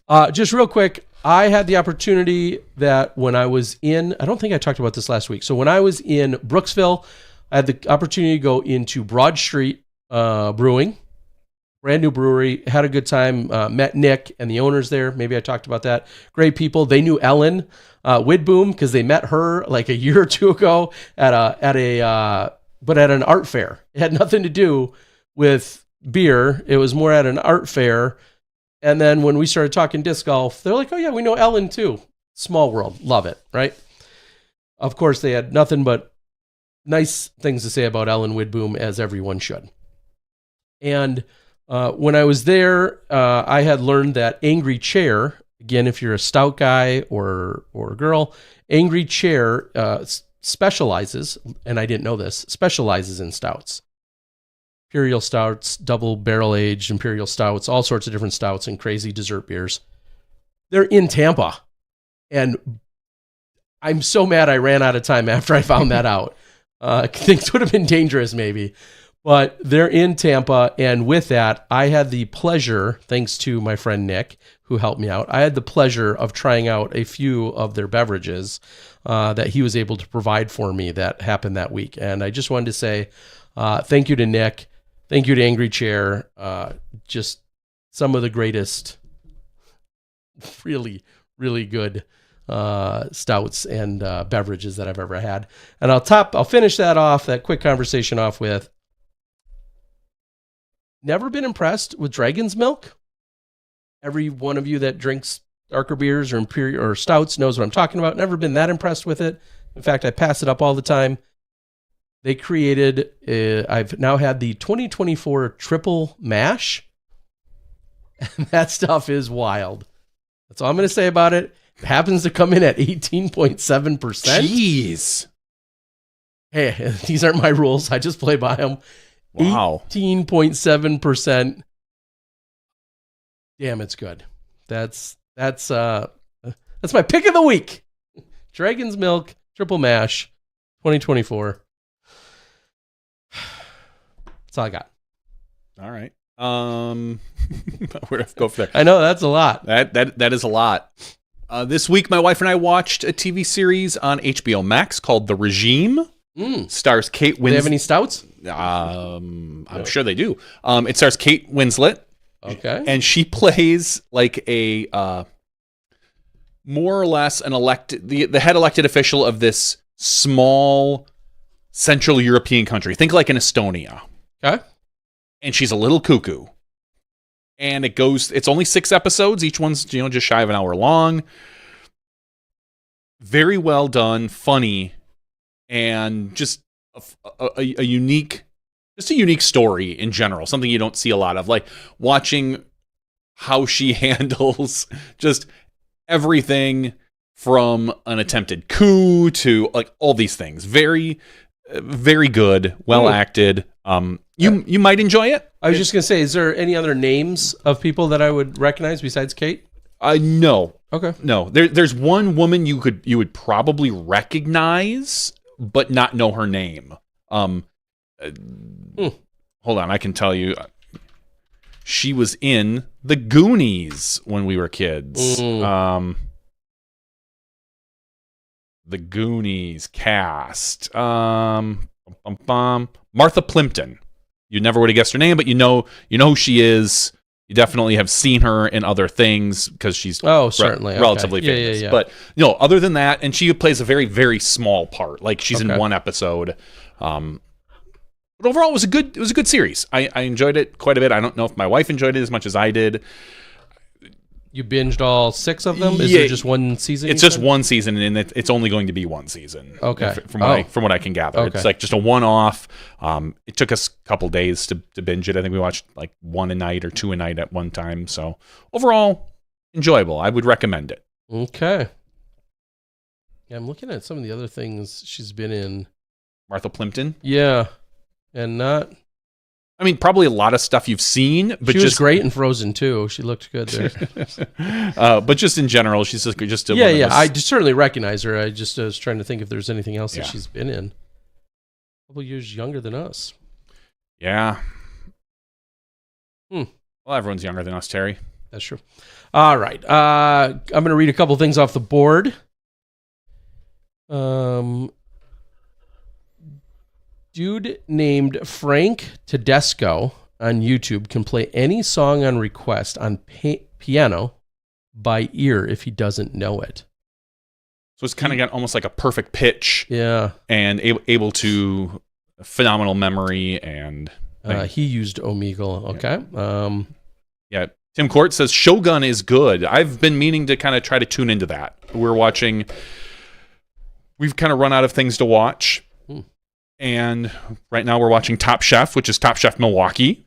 So, all the beauty shots are everything from our downtown, and there's one chef from Milwaukee and a bunch of people. So it's a lot of like, hey, we're bringing in this week. You need to cook with Door County cherries, and I'm sure they're going to go do cranberries. I think they're heading to Madison. They did a cheese competition already where they brought in like literally some of the best cheeses in Wisconsin, some of which are world famous in these massive cheese competitions, which I'd love to be a part of.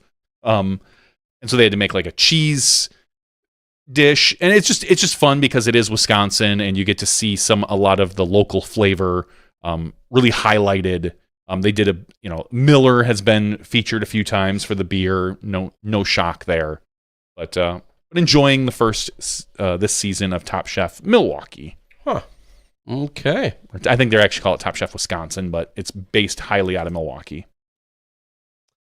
All right. Eric McCabe, I just saw moments ago, posted a little bit of a recap of what took place on behalf of Emporia State. So pretty cool to see.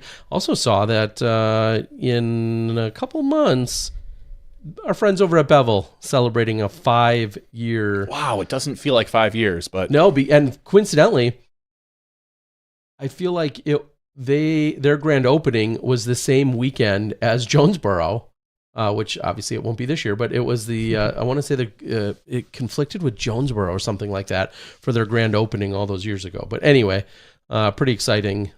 Yeah, because okay. So they're just having their party a little late because they didn't open in June. Save the date. You can save the date, but they didn't open in June. Something else, this is very much a sidetrack to that, is they have the gentleman that was Junior's Mac and Cheese, who makes, imagine this, phenomenal mac and cheese, has found another opportunity where he's taking his food cart or his food truck from Bevel. They have a pod outside of Bevel, which is very popular to go to a lot of these breweries or tap places, tap houses, these tap rooms and such, where you go there may be a central place for beer, and then there's anywhere from 1 to 4 or 1 to 5 or 1 to 6 different places to eat, food trucks. And Bevel is the same. You go outside, obviously they have the tap room, you have everything inside. When you go outside onto the patio, there are 4 separate food trucks, and those are usually there for at least a year at a time in terms of a lease, they lease along with Bevel and lock into a contract for 1 year.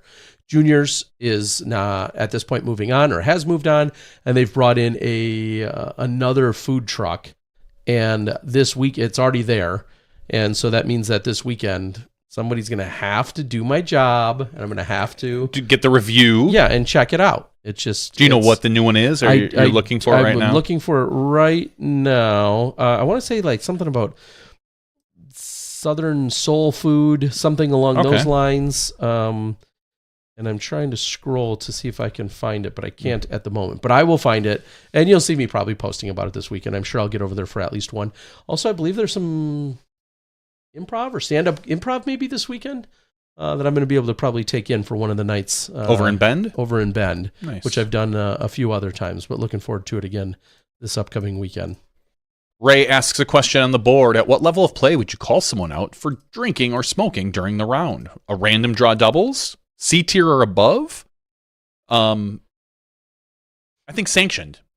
If you're breaking sanctioned rules, then you should probably be called out for it. That's kind of, I think, a general good level. A random draw doubles, because that's usually where you're officially breaking the rules. Yeah, you're not. You may not be able to. You may or may not be able to drink at like a random public draw, park, non-sanctioned doubles event. You might still be breaking like a club or a county rule at that point. Maybe not. But you are definitely breaking a PDGA rule if you're drinking at an event that's sanctioned by the PDGA. Now, is that always goofy or awkward? And, how often, and clearly this doesn't excuse it, but how often do you find like the I'll say the guy. I'm going to be a little bit sexist for a moment or stereotypical, right? Let's be real. It's kind of funny to think about that. Yeah. But the guy that's 33 over par round one, he's happy he's 33 over par. He's got no problem with that. He was thinking he would be 43 over par. He finished 33 over par. He may or may not have had 1 to 6 beers during the round. He definitely had 1 to 6 beers during lunch, maybe 6 or 10. And he's planning on another 1 to 6 to 10 during second round. And if he shoots 33 or 53 over, he still doesn't care. He's having a good time. It's kind of crazy how often it's that scenario, right? And then Sure. you're playing, someone's playing in his division, and they're like, the dude's 44 over par and he's pretty well behaved. Do I care that he's hammered? Do I care that I'm watching him crack his 5th beer? Now, I'm not suggesting that we should feel this way, but that's often, I feel like, what unfolds, especially if they're being chill, right? If they're being not harming anybody, so to speak, if they're not being overly loud and obnoxious and crazy and disruptive and all those other things, and then you're clearly whooping them anyway, and I'm just saying, those are the awkward scenarios that I feel like unfold most commonly. And it's never the guy in first. No, it's not. Almost never the guy that's leading in first place, and I'm going to just say MA1, that's also trying to have 6 beers during the round. Mm-hmm. Where it's like, okay, well, dude, we're on the lead card, and this is obvious what you're doing. Yeah. It's no. Right? Yeah. Me personally, like I said, I lean more toward, if it's a sanctioned event, I tend to say something like, hey, you do something between rounds. Yeah, I'll take that.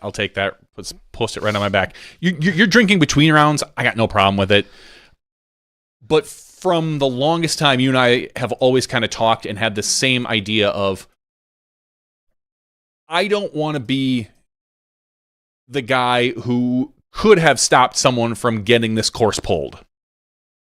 Guess what? Park ranger walks by. This dude's got 2 empties and he's drinking. There's no drinking in the park. There's definitely no drinking at the sanctioned event. There's no drinking at the sanctioned event. You don't probably have a license for it. Whatever that is.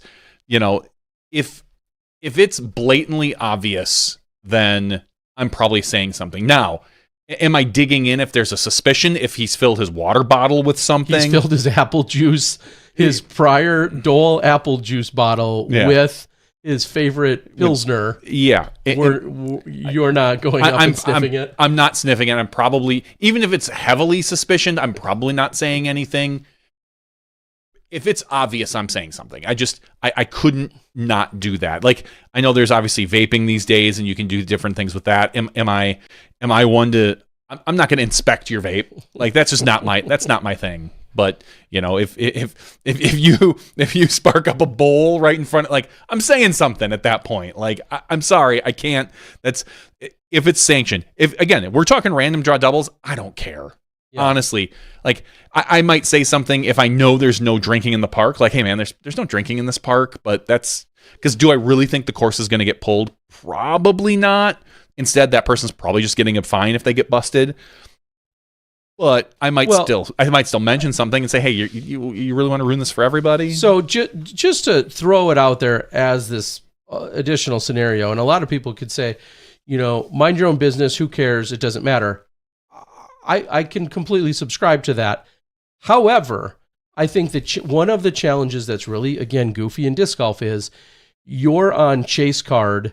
You're playing with an individual that was breaking, we'll say, multiple substance rules. That person goes on to win or to take second, and let's just say leapfrog some players on the lead card.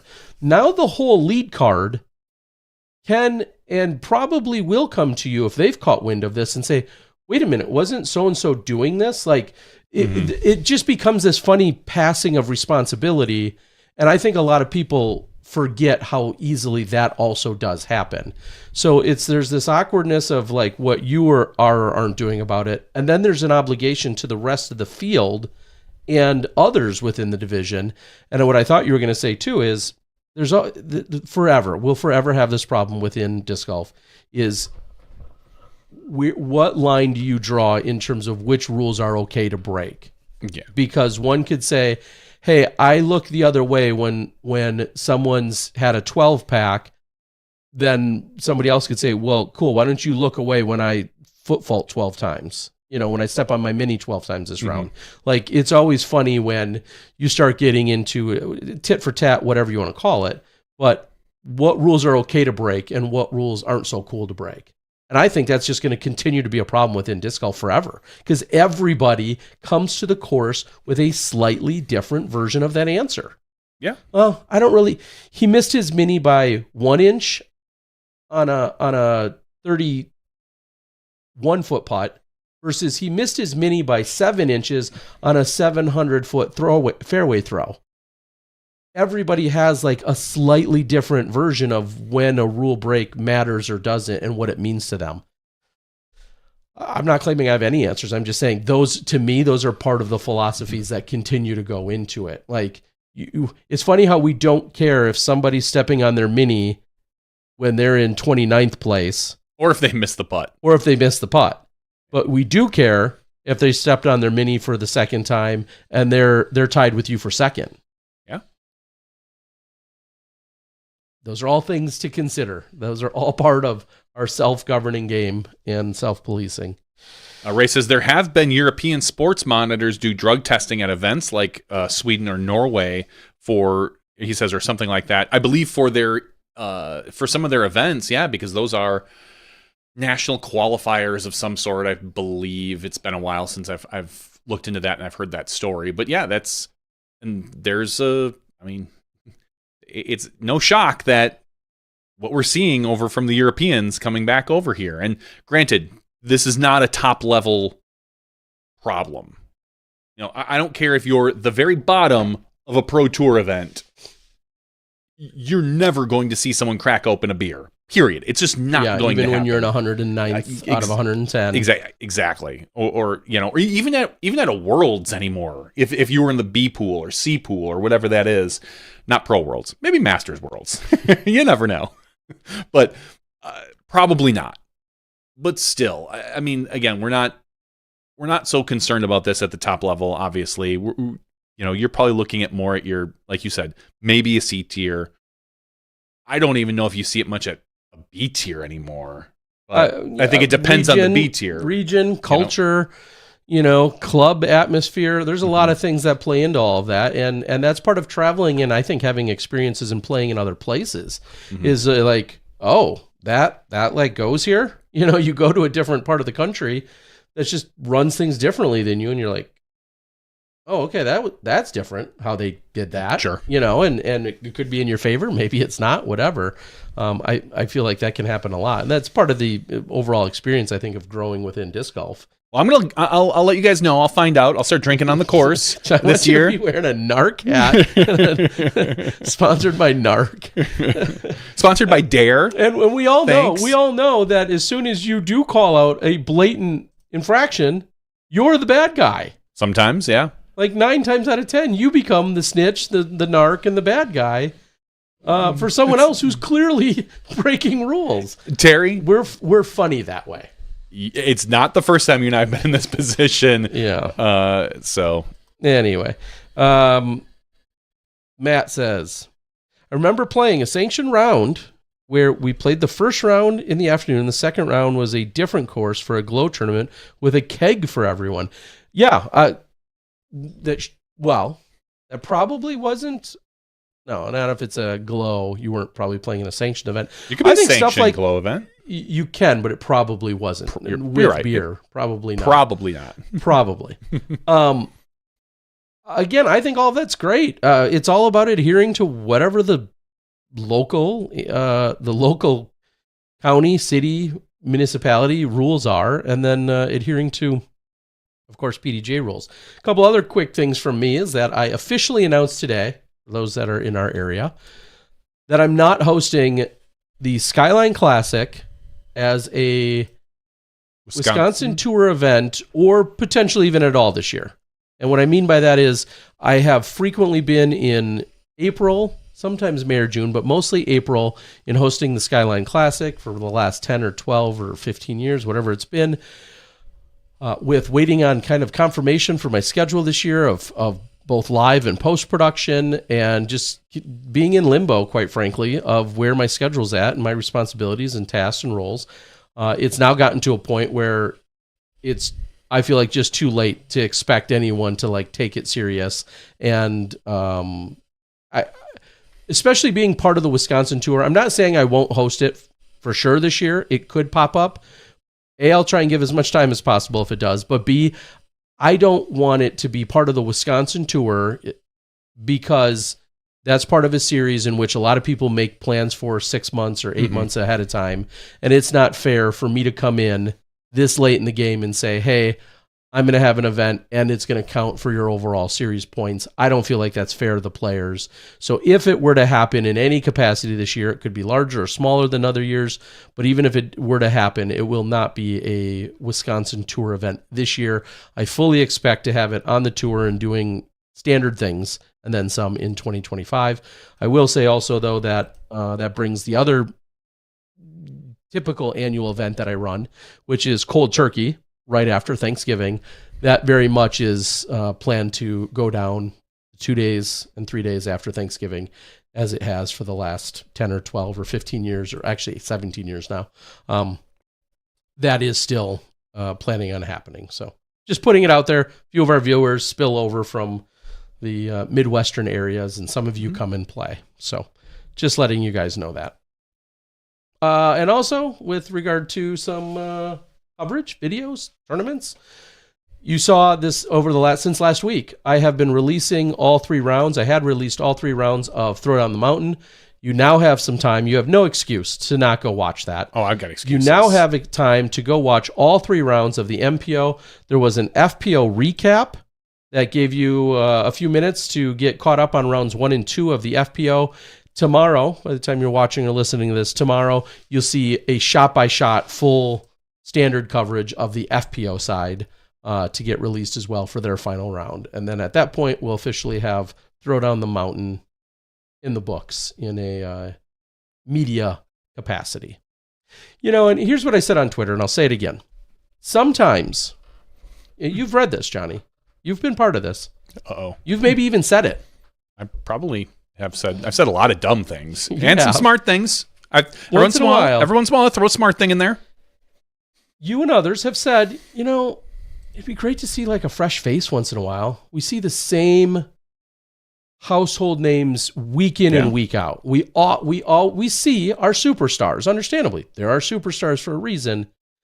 I feel like this is an opportunity to go check out some players that are on the come up, on the cusp. It was great. It was a great battle over at Throwdown the Mountain. You do have a couple names that you're used to seeing. Thomas Gilbert, Sullivan Tipton come to mind. And then you see Ben Wolf. You all know his brother, Jake. You've seen Ben. We've seen Ben. You've seen Ben as well. Well, you get to see Ben's wild throws as well. Did he hit the ground ever on any of them? I've seen him do that once. No. When he comes way down and almost but he spoiler, no, he doesn't. But he throws some incredible shots that kind of cringe a little or kind of shimmy a little because you're like, oh, that looks like that hurts. He's there. Martin J. Neese, of course, plays very well. You'll see him on a couple of the rounds. Again, Sullivan Tipton, Thomas Gilbert. So the coverage is out there, and that's my point, is it gives you a chance because in 5 years, you know what you're going to say? Man, I never heard of this guy. Yeah, you did. He was right here. And I had you. Again, the person I think of the most right now, Joey Anderson. Like, that is where I first saw him was Throwdown the Mountain on your coverage. Mm-hmm. And now he is a household name practically. He's been taking top 20s at every one of the Pro Tour events. Mm-hmm. He's just that guy. And don't So there's your chance, is to see players like him, like I said, Sullivan Tipton, who I got to know a lot better last year, who pushed Macbeth all the way to the final couple holes last year. It's awfully rude of him. Yeah, he almost pushed him off the mountain. And Macbeth's like, I own this. And he's like, It was, I don't know. Tom comes in with a comment saying the greatest thing about Throw Down the Mountain is the shirt in which he saw, which said, quote, Mark safe from being sued by Paul Macbeth. Yes, that was Charlie Goodpasture. He was celebrating a birthday during that opening round of coverage. He was on our feature card, and Charlie was wearing a shirt that we've seen him offer and sell in a few places. He takes the little blue Facebook flag, and then again on the back it says, marked safe from being sued by Paul Macbeth. And he wore that shirt. So for those that are familiar, of course, with the, Dylan Cease, Paul Macbeth lawsuit, along with Trevor over there at Local Route, that was all in that reference. So a question Dylan now with the Padres. With the Padres, yeah. Anyway, go on. Yeah. Philosophical question. Disc golf related. I'm going to nail this one. I don't know if you I got the right answer. Okay. There's only one right answer, right? No. Would disc golf, or would people find it more interesting if we had a better or more contentious battle up at the top between two people? We've seen the Paul Rickey. We saw the Barry Kenny, which was a little less contentious, I feel like, than Paul Rickey, or even Paul and Will Schustrick. Like, it always felt like there was always a little bit of beef, a little chip on someone's shoulder between some of these players. Eventually at some point. Correct. Wasn't. At first, they used to all hug and be friends. Yay. Let's all get along, give each other a Coke. We don't have that right now, I feel. Not up at the top. That is outwardly obvious. Not at the top of the sport, and I feel like in either division. And this was brought about by a Twitter post from Mo, who just made a post in general saying, hey, look at these two players. You've got AB and Gannon, and then there's Gannon being like, yeah, let's go, AB. And how much fun would it be for them to, I don't want to say dislike each other, but have more of a competitive fire between the two of them. And again, I'm not saying they're not competitive. I'm not saying neither want to win, but it does feel like we're at a spot in the sport where everybody's just almost a little too friendly up at the top. And I feel like, not that we need it, but that the sport might be a little more engaging if you had a rivalry. What do you think? I will quickly tap into a very direct response from Thomas Gilbert. Okay. Interestingly Who's enough, my rival, by the way? Okay. Not in disc golf. They gotta crush me, but somewhere else. I'll find it. Thomas, when we were at Throw Down the Mountain, Thomas was talking about a number of things. I hope he doesn't mind me sharing this because I'm going to. He was talking about a number of things that he's talked about with his sports psychologist, which could probably get into a whole Canadian healthcare. Anyway, that's for another podcast on another day probably. But he's talking to a sports psychologist, and he was, I think he was at I don't want to call it an impasse, but at a point where he was also explaining that Thomas currently travels with and can practice with and eats lunch with and is friends with the people he's actively trying to beat. And his point to that, his sports psychologist person, I don't think was miffed or baffled by it, but was just trying to grasp like where disc golf is, because that feels a little unnatural. I don't know, because we see in the NBA or even the NFL, after a game, a bunch of players go to the center of the field, they all take a knee, they celebrate. We see players trade jerseys. I don't think it's unheard of. But I think the intimacy in which disc golf currently, largely by necessity, if we're being fair, like a lot of these guys, for a long time it was, and even to this day, a lot of these players need to split an Airbnb with 3 or 4 other people. Mm-hmm. They're not setting themselves up in a Westin, in a $300 a night hotel room by themselves, like the PGA would be doing. So out of sheer necessity, I think that's part of it. That's part of road life. That's part of road bro life, so to speak. Like, again, I think that obviously the friendships are great. It's just kind of funny, and maybe this gets to the whole point. You step on hole 1, and Gannon is playing against Alden. They might be best of friends or pretty damn close to besties. They're clearly both trying to still win win that weekend. But then after the round, they're hanging out. Then they're traveling to the next event. One relies on the other to get to the next event. Somebody once said to me, the pro tip is never bring someone to a tournament with you that's better than you. Just saying. Anyway, and then all this time, and then the practice. I thought that was an interesting note that Thomas had then about that his sports psychologist brought up, that just kind of wrapping your head around that. And I just think that's where our sport is right now. And I think that it's okay to have cliques.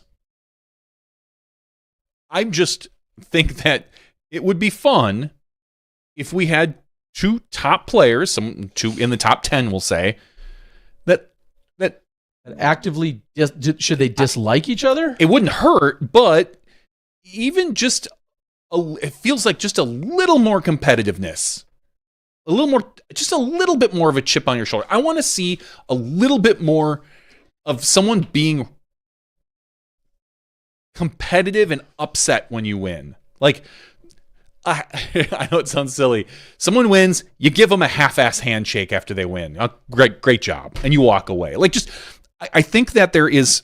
Like, you don't want Ricky hugging AB after Ricky came up 1 stroke short of AB at thechess.com. I think I want to see a little bit more competitive fire after that. Because it feels like you lose and, oh, cool, guess what? There's next week. I'll beat you next week, buddy. Like, we'll get you. And again, it doesn't have to be everybody hates everybody, because I think that would be almost too much. I think we need, as someone said, we need more characters on the course, and I think we have some really good characters. I just think the sport is missing a really good rivalry, and I only bring up AB and Gannon because they are like our 2 top players this year.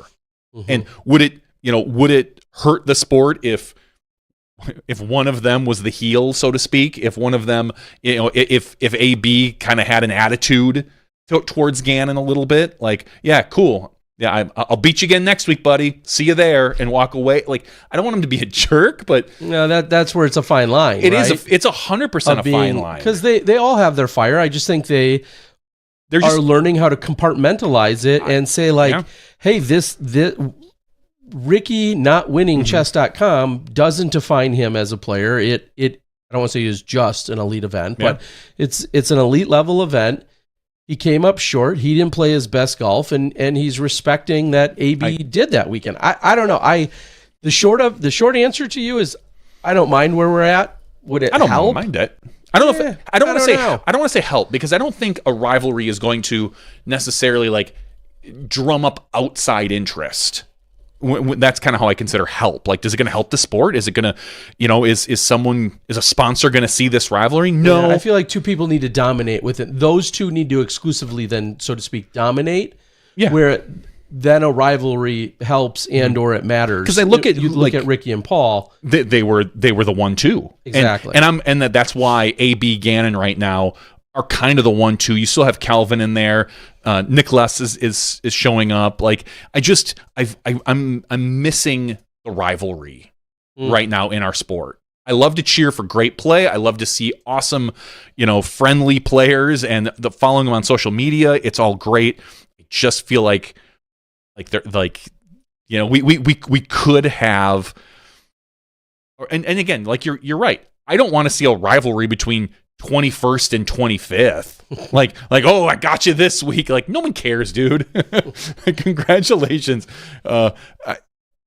It's. I guess it's just a funny line for me of where does. I want to see a little more spitfire. Yeah, I was gonna say, like, overt disrespect / like jerkish behavior. Where does that start and stop versus a rivalry? Yeah, because I don't know. Maybe I don't because want, I don't want anyone to be mean or disrespectful, so to speak, but I feel like we're missing a good rivalry. I feel like we're missing a little bit of fire in some players after the fact. It just feels like everyone's so happy. Yeah, I mean, I think they're being gracious losers. You can be a gracious loser and still, you know, I don't know. I feel like we're, yeah. Yeah, it's the Detroit Pistons versus the world. You know, the bad boys of the NBA. Yeah, just I want to see hacking away. I want to see Calvin Heimberg pull a Bill Lane beer and just elbow someone in the face. You know, oh, I'm sorry, I was pulling through here and I caught you right in the mouth. Yeah, I just and maybe they're friendlier because they're sharing spaces, they're sharing friends, they're sharing other resources. They're going to be playing together the very next weekend on a featured or a lead card. I don't know how that's achieved without some just outright dickish behavior. It would be tough. Honestly, it would be tough, but I think that it would definitely add some interest in particular players overall. But again, they have to be top players. You can't. No one cares if the guy who's in 21st is a dick. Yeah. Like, then you just look like a loser. Then you're just a sore loser. You're just a sore loser, you know. But you know what? If you know when Ricky slams that 50-foot putt in Calvin's face to win an event, and Calvin walks right up to him, and you know, and Calvin visibly just doesn't. Calvin never looks affected, but in general, Calvin's smiling still. I don't want to see that, man. I want to see it affect him a little bit, and that's. And I'm just making up scenarios there. Clearly, I mean, I think. Well, I mean, it's funny because think back to we had an entire conversation with Ricky after he threw it inbounds on 18 at Smuggler's Notch, and Chris Dickerson yet had to tee. 2 years ago? Sure, right. And he kind of was like half raptor legging down the fairway after getting in bounds, seemingly, you know, icing the event. And there was, we all had a very much a conversation about that. Yeah, and you're just looking at a very, very different set of personalities too. Like talk about contrasting personalities. I don't know if there's anything in the world that could happen for Chris Dickerson to pull the equivalent of a raptor leg, whatever that might be. Could you imagine Chris Dickerson doing something that rivals a raptor legs? Like, first of all, what would it be? And funny, how out of character would that be for Chris Dickerson? It's just not his character. No, it's not his character. I'm trying to think of like what a Dickerson celebration would be. Like I see him. He's known it. No, I'm truly trying to think of something like him in like a really excited, maybe. You know, Tiger had the fist pump. Ricky's got the raptor legs. Paul kind of has like a fist pump as well when he hits a big one. I think of like the world's putt and like the USDGC putt. Like I could see Dickerson 2 hands up, like 2 fists up, like and storming one in after like a 60 or 70 foot putt to win. I can't either, to be honest. But that's what that's as much as I can envision. Yeah, we need a Dickerson celebration. Yeah, we need a walk-off eagle on the 18th at a major this year from Dickerson. This is the Dickerson. I've already got it. Just the slow walk. After you throw, the turn around and look at your opponent. He did it on the blind ace to where? It was a practice round that he was doing with. Yeah, but that's a different Dickerson. It was much more fun. I can't believe I'm drawing. Practice dick is different. Practice dick is different. He did it to Melton, which they're good buddies, obviously. Exactly. And so he throws it. It's not even to the basket. It's like halfway down the fairway. He turns around and just like, and they knew it was in. Which like that's what I want to see from Dickerson on the course. Like that would be his celebration. Just the cold turn around and look at the opponent. After you throw it. Ray says it. The Chickerson. Just him walking around clucking. No, like since he loves chicken so much, just an absolute cluck. Moving his head like a chicken, just back and forth, like strutting. Clucking around, strutting. Oh my God. The arms. Like It'd be so on brand with how much he loves chicken. I think, yes, Ray, you nailed it right Dickerson, C-Dick, we need to make this happen. Yes. there. The Chickerson. The Chickerson Strut. yeah. The Chickerson winning strut. Something. That's what we need. We got it. All right. Sam says, Cat versus Paige was awesome. It was more than on course, and their personal lives have come out over the years and only show the hate is real. They've, as a guy who's been there literally from day one, they've gone through a lot of different stages. Some have been, lack of a better term, uglier than other stages. I'm not going to speak really to where it's at. I feel like they're on fine terms right now, but there have been stages of that relationship, to very close to very not close, spanning these last 13, 14, 15 years, whatever it's been now. And it's been a wild ride, honestly. I mean, you guys have seen both of them in press conferences now. You've seen them both perform. You've seen them both at their highs.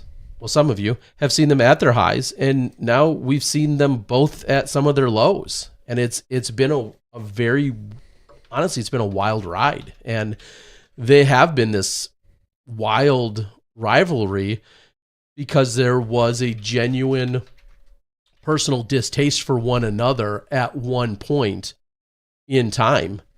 And when I think of a rivalry, and again, that's why I said it earlier, it feels like so much of it, something like personal or something personal almost needs to happen in order for this to get sparked up. And whatever it was for them, it happened, and that, that was part of it, or things continued or whatever. I don't think so. I think just having a little bit of an attitude on the course can rub someone the wrong way. It doesn't have to be. Yeah. I just worry that, like, with an AB and specifically, we'll use an AB and a Gannon here. Mm-hmm.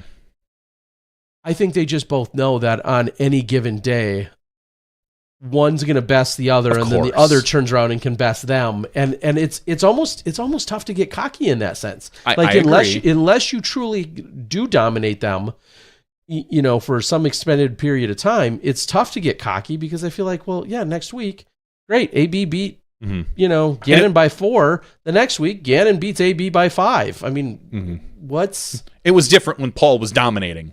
Like when Paul was rattling off, the majors and getting all of the world's wins. Like it was easier for opponents to dislike that. And again, I know Paul. I can't see someone disliking him. Like he seems like a friendly guy, and I've chatted with him. And same with Ricky. But I know that there was, and maybe still is, a little bit of chip on your shoulder towards the other guy. And it's a little different now because Paul hasn't been performing this year. Ricky is still near the top of the game.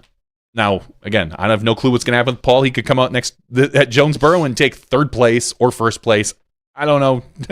Yeah. But I just feel like I would like a rivalry of some sort up at the top of our sport. Just someone. Maybe I'm just too Midwest nice. I don't know that I'm not too concerned about it. The other thing is, to me, it makes it a little more fun. But a lot of these players are also pull their own fan base in for their own reasons anyway. And that, in a sense, maybe it's just a quieter rivalry, but they pull in their own fan base and have their own. There's fan rivalries, but that's like, it's not the same as an on-course rivalry. Cool. Guess what? Packer fans really dislike Bear fans.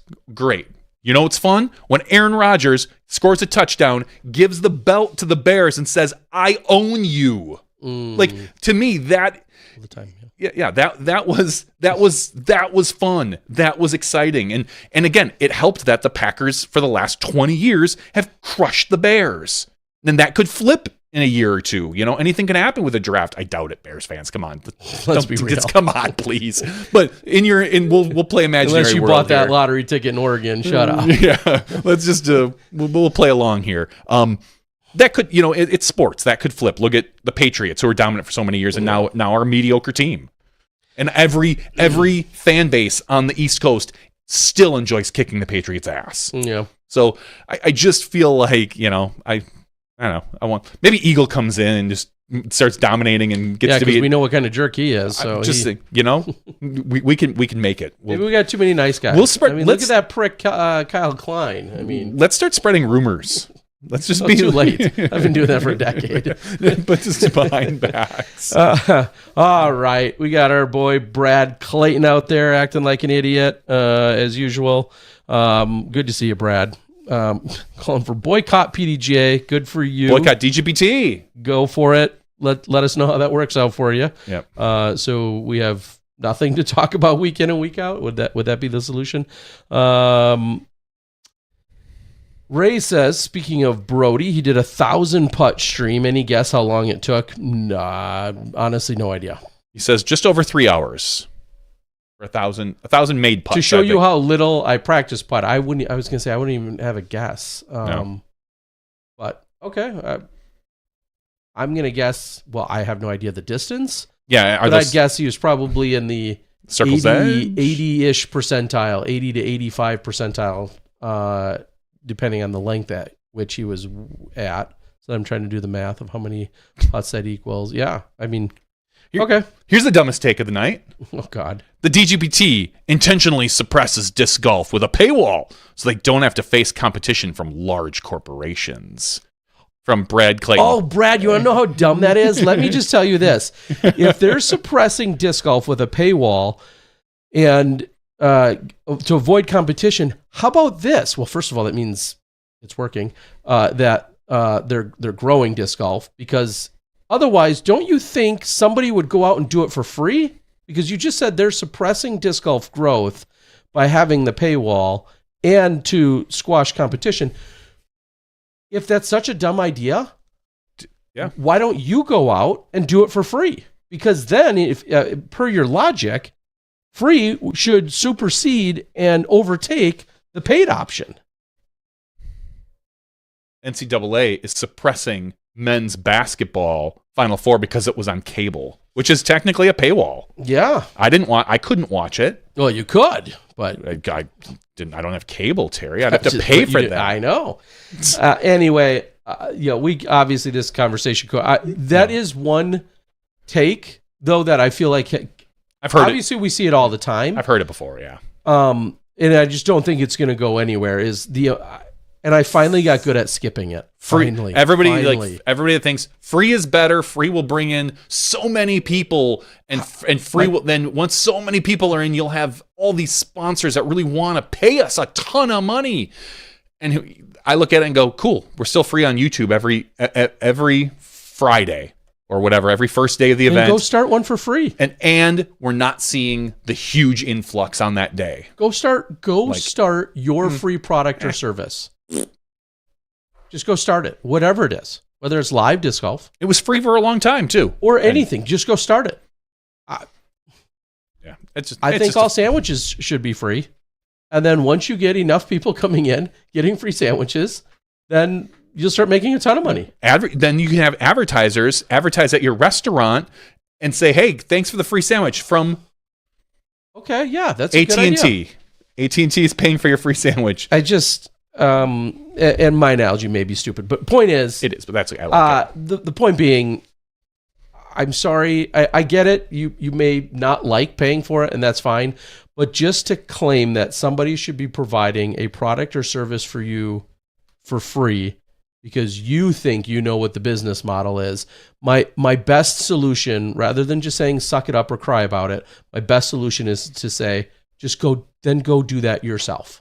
Like that's obviously the right answer. Is if it is that easy and your business model is so much brighter and more brilliant and lucrative, then I would suggest that you go do that. And there's a lot of free, we talked about this last week. There's a lot of free disc golf events out there. They're not all broadcast, but there's tons of A tiers.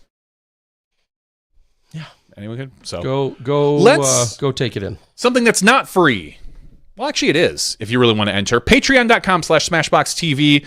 You can be a Patreon supporter of SmashBoxx TV, and you get entered into our weekly giveaway. You can enter the weekly giveaway for free if you go to smashboxx.tv/weekly giveaway. Weekly giveaways. But why would you do that?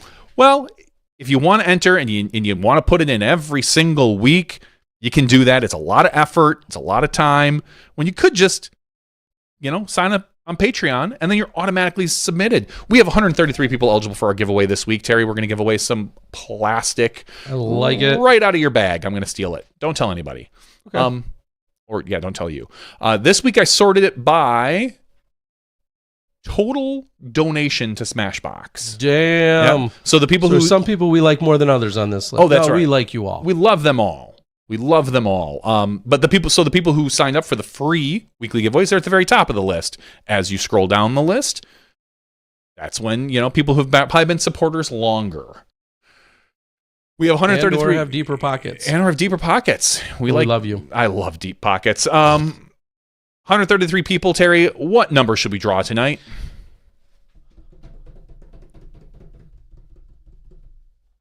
That's a good question.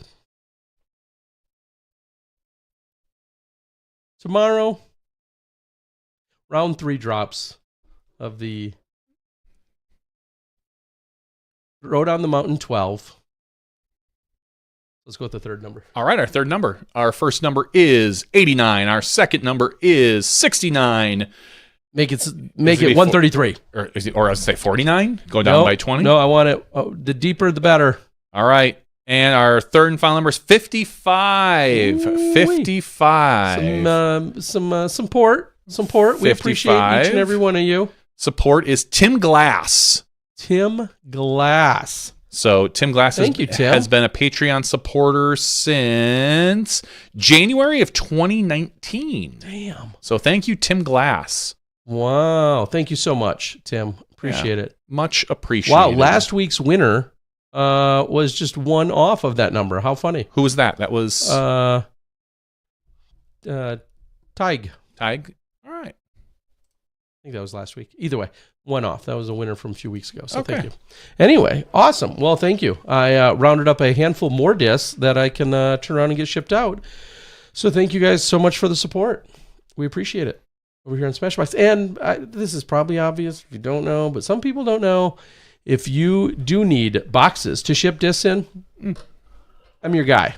Your disc in a box, huh? My disc in a box is your disc shipping solution. I don't buy those from another disc manufacturer or somewhere else. Like, I have those made and then I package them up and then I ship them out. Like, I'm the guy. I don't physically make the boxes. I'm just the very next step. I pick them up from the people that make the boxes. I box them and then I ship them out. Some people think I'm like some kind of whole or retailer of somebody else's. No, those are that's my product. And so you've probably, if you've received a disc in a box and it was like a 1 disc shipment and it wasn't flimsy and cheap and crappy like some of the manufacturers send out, it probably was one of my boxes. Hot take. Some people have said that, and that's the only reason why I confidently can say that. Somebody recently posted and said, shipping in a box does nothing. They're flimsy pieces of crap. Terry's like, not my box. No, somebody else jumped in and said, they are from this, and that manufacturer. If you get boxes from Terry, those are not flimsy pieces of crap, and they truly protect your disc. I was like, wow, thanks. Like, I didn't pay for that plug. That was, I very much appreciated that. So thank you guys. So if you need boxes, most people get them in 100 count cartons because that's the most economical for me to get them to you. I can ship them in a 50 count, but it's going to cost you a little more per box because of the dimensional weight shipping, all this other stuff. Get 100. And I also offer up 2 mil and 4 mil bags. So when a bag is there to protect your disc, I've got those that are perfectly Darren X says, I can confirm Terry's box is very good. Oh, wait, I'm sorry. He says Terry's boxes are very good. I got the boxes, and if you like them, I got more. Speaking of shipping, sat on the line with UPS customer service yesterday. Good 20 minutes of my life just to get to customer service and say, hey, this $300 international bill? I didn't send anything. That ain't me. I disputed this back in January when I landed in Thailand, and all of a sudden I get a bill from UPS through my billing account. It says, hey, you shipped something. I'm like, oh man, something, I download the bill. First, I thought it was a phishing scam, which UPS phishing scams have gotten way worse. If you don't already know, be very careful if you're getting anything from UPS these days. People are really perfecting their spam. Thanks, AI. Yeah, exactly. And Obama. But and Reagan. And so but anyway, so I remember I was in Thailand and I disputed this. And first I had to get into my account, which was tough because I was in Thailand. And they're like, "Is this really you?" I'm like, "Damn it, at this time it is." So anyway, I disputed it. Little did I know, they denied my dispute. And somehow they think I still ship some crazy sized box to like Great Britain when I was conveniently already out of the country, which makes it even a funnier story. Anyway, I got nowhere, and hopefully the next calls with the fraud department to again inform them I didn't make this $300 shipment, because now I'm getting billed for being late on the payment for the fake shipment that didn't happen. That's a rough one, Terry. I tell ya. Anyway, Brad says, I would not in a million years do business with Brad, but he says, does anyone want to buy 3,000 discs? A lot of discs. It is. I wouldn't do it. Brad, not that I think you're a stand-up human, because your presence online shows that you're not, but yeah, I would not enter into that deal with you at all. And I would not highly recommend or at all recommend anyone else does the same. Let's wrap it up, good Terry. luck to you. Let's wrap it up. All right, I guess we've had enough. I was going to chat with Brad for a little while. We're good. Thank you guys for joining us. Hope you learned something tonight. Maybe in the regular show, maybe in the after show. It doesn't matter. But we hope you joined us or learned something. This weekend, Jonesboro. Be there. Watch. Disc Golf Network has the Jonesboro action, and excited to be out in Bend. I'll let you know how the new food truck goes, because, again, that's what I do. For Johnny V, I'm the Disc Golf Guy. That's 501 after show for SmashBoxx TV. That's our podcast. We'll see you next week. You step inside the SmashBoxx. Bye. Adios. Goodbye.